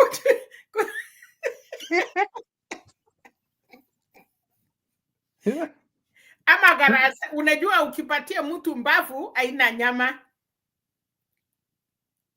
Kama vile msee, uwezi patia msee ya kwetu mkuu ya mbele, atakuchapa. Juu haina nyama. Ni kidogo. Uwezi patia na mkono. Uwezi patia na mkono. Hiyo ni heshima Bernard. Na hawezi patiwa shingo. Hapa hiyo ni watoto. Lakini kuna nyama ya hapa, ya takatetile hapa chupena. Hiyo huwezi peana, hiyo ni ya wasee nyumbani. Hiyo ukipeana utalala kwa nyumba. Sababu hiyo na ile hapa ya nyungu, ile iko imenona, hiyo huwezi peana hiyo kwa jirani ama mgeni. Hiyo ni baba, hiyo ni ya mzee ya boma. Alafu msichana akikuja nyumbani unadanganya na mkuu ya mbele hiyo. Ama hii nini mbavu yenye haina nyama, unakatiwa, unapatiwa teol, unafikiria umebeba mingi. Kufika nyumbani pena ni mapupa. So mami, okay, Shadizo is not around. Those of you asking for Shadizo, it is like I've told you guys, to keep this place running, it costs. Okay, to get those young people to live here and be doing what you want them to be doing, it costs. My problem with us is that we run away from the costs, but we want the service. Okay, na sio kila mtu atajikunja kwa hii mgongo kwa hii kiti for 3-4 hours alafu mwambie Mungu akubariki kunywa maji ukiendanga. It doesn't work. Secondly, debate tumefanya 3 hours. Nani huyo mic yake iko on? I think my time to close the show has come. It's 2 minutes to 3 a.m. That's why we're closing. It's not that we are running away. On the other hand, we'll fight another day. Those of you who want to in fact, hey, and it is Sunday. Na muko mmenidetain hapa saa 9 usiku. So mtataka nilale kwa pulpit. Let's turn to the book of, and then I go. Like Father Roston. Now, let's do this. Please, I will end the show, but we'll debate. Baba is too big to be debated in one debate, number one. Number two, wala ambao mnamtafutia makosa, tafuteni makosa mingi. Okay? Mwandike kitabu, The Sins of Raila Odinga, The Mistakes of Raila Odinga. Tutanua hiyo kitabu. Okay? Na tutakisoma. Tutaandika na tutakuja kudebate. Andikeni. Na tutaleta kwa debate. Maliza. Mnakuja kukiuza. Na tutaambia wananchi wote. Hakuna shida. Bora, you prove it. You prove it. Yeah, we Okay? will prove it with facts so long as Your facts are wanting. Your facts are wanting. Eh? Your facts are wanting. Kwanza ukiandika hakuna mtu atakuinterrupt. Andika tutakisoma. Okay? lazima Hakuna tukuje mtu hapa kuinterpret hapa. interrupt. Na tutakuja kuinterpret and we'll come tell everybody Raila betrayed us. And No, he did not. You betrayed him. You have betrayed him 6 times. Okay. You have He did not betrayed betray him you. 6 times. You are the betrayers and very selfish people. If I had another country, I would move in. Okay? They are no selfish people like Kenyans. They take ownership of you. They want to drive you like a wheelbarrow. See if they gave birth to you. There's only one person who runs me like that. My mother. When my mother demands, I run because she gave birth to me. Lakini wewe tumekutana kwa hii show unataka kuniendesha kama wheelbarrow. Kwa sababu ya nini? Who said were UDA? Wakenya mko hivyo. You have taken Raila, even Aida doesn't run Raila the way you people are running him. Because he asked for it. Raila Junior doesn't run Raila the way you people are owning him. Winnie doesn't run him like you people. You have made him a personal affair. He asked for it. Who asked him to go in public? Ni yeye mwenyewe alijitokelezea akajiita baba. Siku ile atavaa yalo hakujiita, ni sisi tulimuita baba. Wewe huku kwa wewe unajua wewe na Kenya. Hebu kuja polepole. Sisi ndio tulimuita baba. Sio yeye alisema tumuite baba. Lazima tutasema ukweli. There is a difference. Now, tunamaliza show. Mami ulikuwa nafunga okay. Praha, go fast then mami. Lakini tunafunga tafadhali. 1 minute each. Yeah, I appreciate people like Kip who have seen their skills over the years.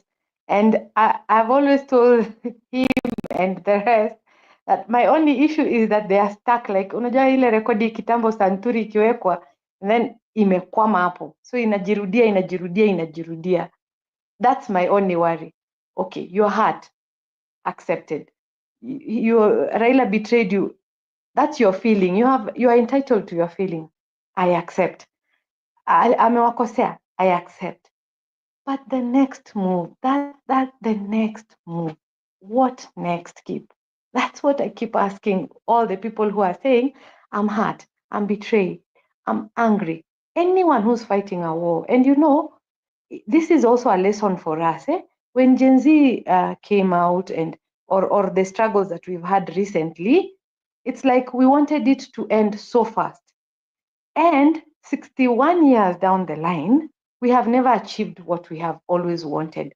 Why do we think that, this movement, it's just a lesson for us that as much as we have put a lot of impact on something, if it doesn't work for some reason, people think it's Raila, that's their entitlement to feel like that. Raila listopisha Gen Z and whatever happened. But the only thing I urge Kenyans to do is not to make it easy for Ruto. If they truly do not want Ruto to see 2027, do something. And that something cannot be complaining about what Raila has done. If he has done what he has done and we are unhappy with it, can we do something that will now show him that, okay, you wronged us, you left us in the streets, you left us to die, but we woke up and, after all, some of us who say we are loyalists, for us, that's what we do.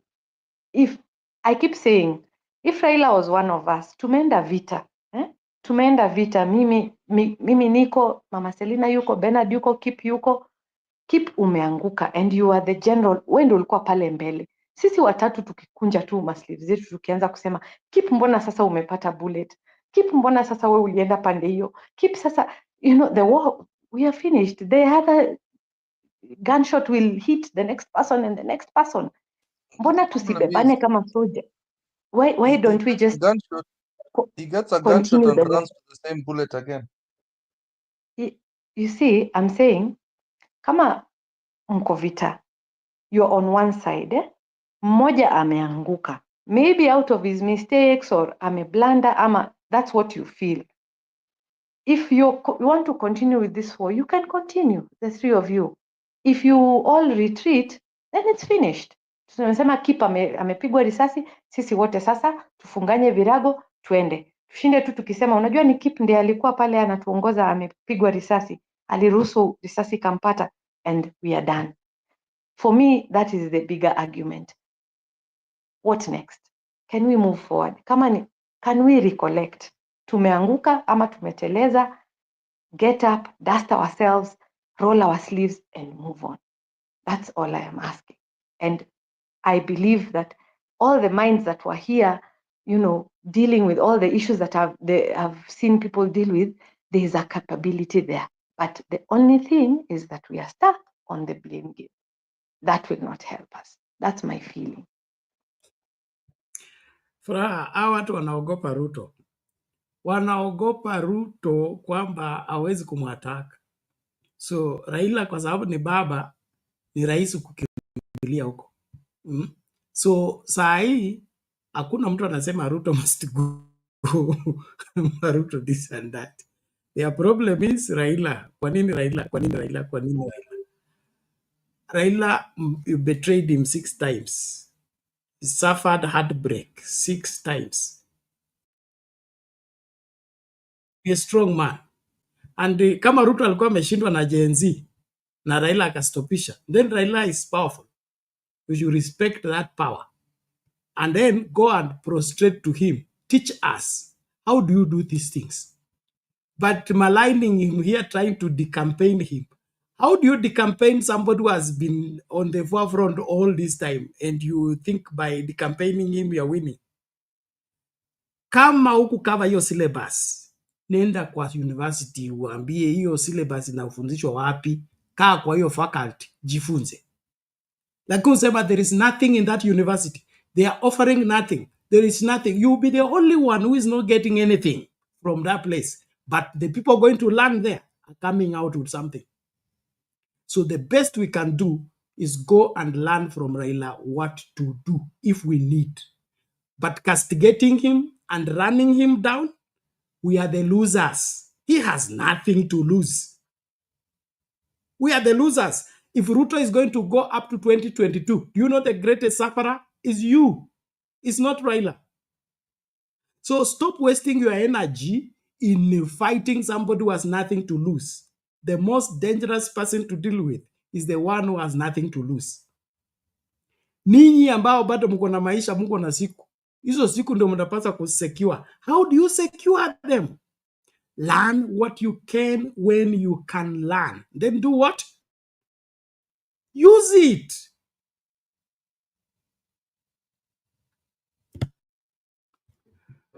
Mama Celine. It's a very nice debate. Hii ndio ile inaitwa ukweli. Hii ni ile hata kama hamutaki niseme nitasema, niseme nisiseme sema. Msichana akikuacha na ni mrembo, ukikuwa na wanaume wengine kazi yako ni kusema tu unaona hiyo mwanamke na amekuacha, ameenda amenunua nyumba, ako na gari, anaishi vizuri, wewe unatembea na mguu. Ukiuliza watu, ukiona yeye unataka kupangusa longi, labda atakuona. That is what is happening. Baba ameona mengi na anaenda kumaliza. Ya pili, baba hata President 54 peke yake tu kukaa chini na kufikiria china yake, hiyo ni ushindi kubwa tena. Bernard, if we were Kenyans tunapika kura, ningekuwa na uoga kwa sababu ningechua Kamango. Nilisikia kijana moja jana, nilifurahi sana. Alisema IPC bado inahesabu kura. So akaambia watu akasema baba aende OAU. Akasema sahi Bernard, kwa sababu tu kustop hiyo ile election inahesabu, lakini si kwenye sisi tunapika kura 2027 inastopia hapo na wanatangazia hapo. Nikaona hiyo kijana nani ya reserve, and he was making sense. Anasema mnasema mtatoa Ruto where?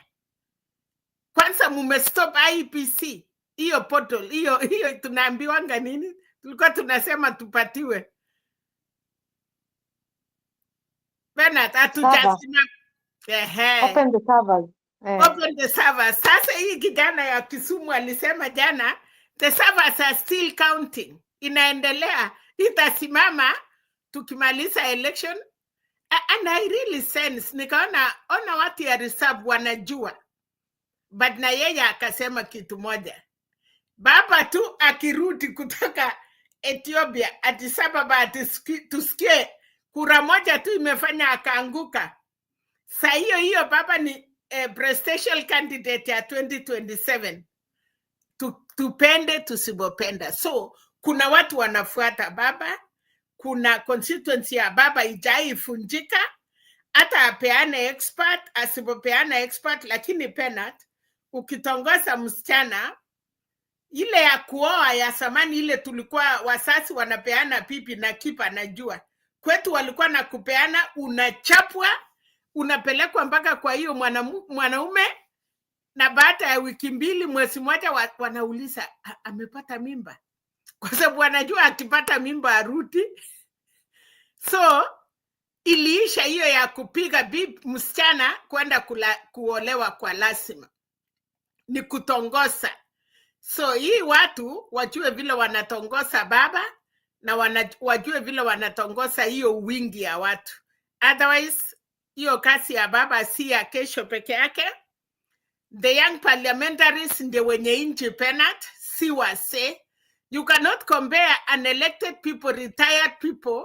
Ati Raila aende OAU akuja asingirane na wase yote retired presidents, retired nini, wanakaa chini, watauliza nini? But kukuwa na vijana wale wanakimbia, wale wanajua inchi ni yao and they are promising. That is great pena. Nani hataki kufanya, hata mimi mama mse, nani hataki kufanya kazi na vijana wanajua kompyuta na kila kitu? So baba is doing well. Na for your information pena tuchungusia ama keep. Yes, I want keep to do that. Keep, hata kama upendi baba do this. Iyo baba alilonchi yake. Can you again keep, go back and come and tell us, ile ya mtu ya Djibouti ana launch yake lini, Madagascar ana launch yake lini, so that we can compare. Unajua hii show nimefurahi pena, we compare things. So hiyo ni kasi nimepatia kijana yangu, and I know he listened to me because I'm a mother, he cannot deny that. Enda unitafutie, nataka kujua, because your mom want to talk sense. Uniambie Djibouti ana launch yake lini, Madagascar wana launch yao lini, and who will attend and how it will be. Thank you. And have a good night. Furaha, continue like that. Our trade is our... Hakuna mtu anatutisha. Thank you, Mami. Thank you. Let it rest there. Don't start that war. Kwa hiyo kiti ya baba, he was escorted with 2 ladies, and baba ako na running mate yake mama Muslim. Oh, I'm sorry. Kwanza mnasahau hiyo. Kuna akiba alikuwa ananiambia Muslim wesi back baba. Already running mate ya baba vice chair ni mama na ni lawyer na ni mama mkubwa sana, hata ni mrefu kwa mwili hata yote. Lakini Bernard, baba ako na running mate. Thank you. Okay, thank you. Keep, you'll have the last word. But what was I supposed to? Haruni, tafadhali. Ruto will not go by you saying here Ruto must go. We must lay down strategies and plans and execute them. Baba going to AU doesn't mean Ruto will stay. And Baba doesn't have to be the one to get rid of Ruto. You can be the one. So hii maneno ya kufikiria kwamba ukisema Ruto must go, wewe ndio unasaidia kutorosha Ruto peke yako, na wengine wale ambao wasemi Ruto must go are doing nothing. That's an entitlement that doesn't exist. How long have we said, dear Ruto must go? This is the second year. A wise man changes his mind. Baba alikuwa na sisi kwa street akisema Ruto must go. We were everywhere. Chakaranda, Kamukunji, Kamukunji ya Kibira. Tukizunguka, tukirudi, Ruto must go, Ruto must go. Akavikona mahali hapa tukiendelea na mna hii 5 years itaisha tukizungumza Ruto must go. We should lay down how to get rid of him. Kama ninyi mnafikiria kusema tu Ruto must go, he will go. You are the one keeping him. Sit down, strategize and roll out. Nilisema hapa kila mtu afungue shule ya civic education kijijini kwenu. Vijana wako unawapigia simu, unawafundisha the importance of voting, why they should select a leader and all that. That is helping Ruto go. Lakini ya kukaa hapa kuangalia nani anasemanga who is the mole because he never says Ruto must go, who has been kuna wale wamesema nimelipwa. Kuna siku gani nilikuwa hapa accused kwamba nikana kwamba UDA wamenunua. Please. Nikitaka kununuliwa nitajipeleka mwenyewe. Okay? Lakini cha muhimu hapa ni tuache hii story. Tuache hii story ya kusema Ruto must go. He will not go by you saying Ruto must go. He will go by you sitting down and working out a plan. And don't tie it to one person. Mukienda football match and then you only have one scorer. And that scorer has to be the one to score and no one else. Mutapokea mabao mengi. So don't tie Ruto going to Raila. Ruto can go by anyone. It should be open to the same. Lakini hii lawama mwachane nayo. Yes, keep. I'll give you half a minute. Okay, 2 minutes. 2 minutes kwa sababu mguu ya mbuzi itakuwa ya nyuma, sio? Yeah, itakuwa ya nyuma. I'll do the research for you, Mama Selina. Apparently kutakuwa na debate possibly this week, we don't know. I'll see when he's going to launch. Also, it's going to be good for comparison, and that is great. And yeah, the lady has to be from a region outside East, so that is good. That would be good for Raila. They are neck to neck. Let's just be frank. Both of them are neck to neck, and like I just said here in the show in the beginning, Ruto has no choice. Hata kama mimi namchukia and some of my age mates, he's still a threat to Ruto. I think if Ruto does not get, if Raila does not get the AUC job, things will be tough. Things will be really tough for Ruto kwa sababu Rigathi Gachagua has been shown the doorstep, and Kindiki doesn't seem to have gathered the strength that Gachagua has in the mountain. Hata tukichukia Gachagua how, he still had a say in the mountain. So Ruto needs this man to take it, and there is also a rumor, the rumor that if Raila loses the AUC, Ruto will have to give him the chief cabinet secretary job, just to try and keep Mzee quiet. So again, what I've been trying to tell you, Bernard, this man is too powerful in terms of the sway he has with the people. So as Furaha had said earlier on, it's not that tulienda tukashutiwa, then we found one of them shot. It's the fact that alishutiwa na anaenda towards the bullets again. He's going straight for the bullets. And we're like, no, mzee usienda kwa bullets, please. Lakini anaenda mara tatu, ameenda kushutiwa na anguka na rudi tena. So it's not even that. It's the fact that what we are trying to say is, yes, we're angry with him. We're upset with him. We can forgive him if he stays out of the affairs. Siku ya Natko tulikasirika tukamwambia please keep quiet. Akakuja tena. You see, that is the problem, is repeat offender. Shida ya mzee ni repeat offender. Sasa mimi ni kusema kweli, wacha ajaribu hiyo kitu ya AUC. Lakini ache, tuache please. When we see you with Ruto, it's so sad, man. We feel bad. Why are you with Ruto? Unakana Ruto, unakana Ruto, unakana Ruto, unaibishwa na Ruto. Na kuona ukienda China unashuka ndege, you look like a laptop. Ai, Raila bana. Hiyo heshima yote umeangusha hivyo. Nikwambia achana na mzee. Mzee akona achana naye. I've told you. Siwezi achana naye. Akona kazi anafanya. Raila has I don't think his decisions are selfish like he's been they are selfish too. Bennett. In my opinion, they're selfish. No. Very selfish. They are not selfish. If it was selfish, he will be rocking a chair somewhere and earning. Raila has enough streams of income to earn until the last day he breathes last. Do you know we pay him? As citizens, what happened? In fact, one of the reasons why it was more advisable to